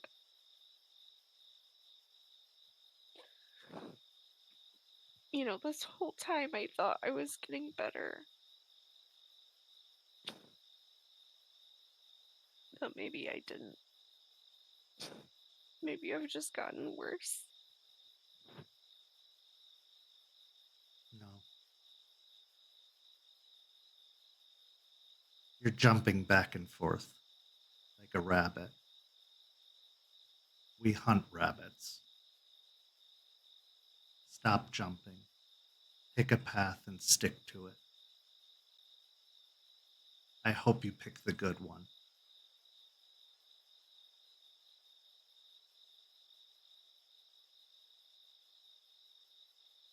I'm trying. I'm with you. Stop running away from me.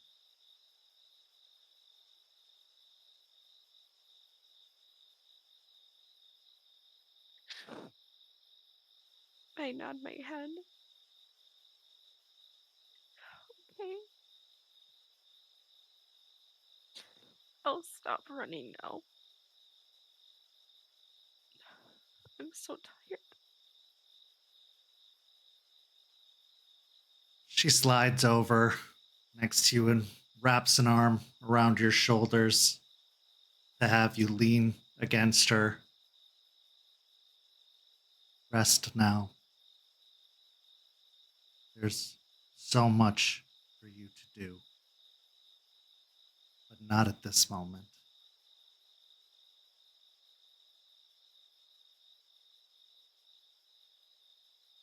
As she holds you, letting the tears fall, letting the silent sobs shake your shoulders. The waves lap against the shore. The crickets provide the only soundtrack. The wind is still, and the curtain falls as this story comes to a close.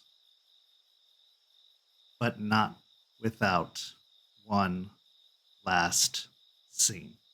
We find ourselves 1,200 miles north in the small town of Hell, Michigan, the destination for the Hellhounds. It's late in the evening, and we're in the middle of the woods, the tall, tall timbers surrounding our scene. Amidst it all, we hear the sound of a shovel digging in dirt.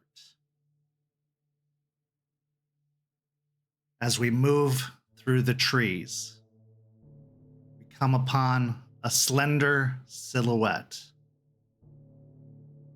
It's revealed to be a muscular young woman that we know to be Erin, the deputy sheriff,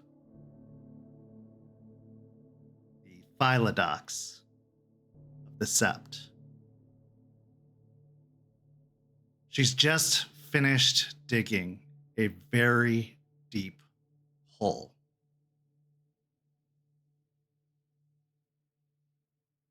She climbs out of the hole and moves over to a wrapped package about 6 feet long, tied with rope around canvas, with blood staining the canvas.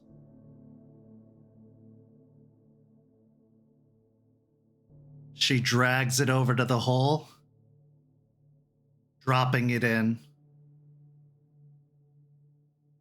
She looks down, cocks her head to the side. Sorry, old friend. You didn't make the cut. She starts dumping dirt onto the body buried below.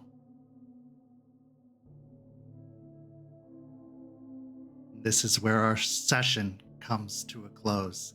Thank you so much to these amazing players. Thank you to our guests, Champ, Nori, and Walks, for reprising their characters from Rage Across Tampa. We'll be back with another session of Hellhounds next Friday at 7 p.m. on YouTube. And you should check out Rage Across Tampa on Tuesdays at 10 p.m. over on Twitch. Thank you so much for watching. Go follow us on all of that social media you see in the description, and come join our community by following that Discord link. We're recruiting for some new tables, so get into the community and join those tables so you could have a seat in our games that are coming up. For these amazing players, I'm Kent. Thank you so much for watching. We'll see you next time. Have a lovely evening, everyone.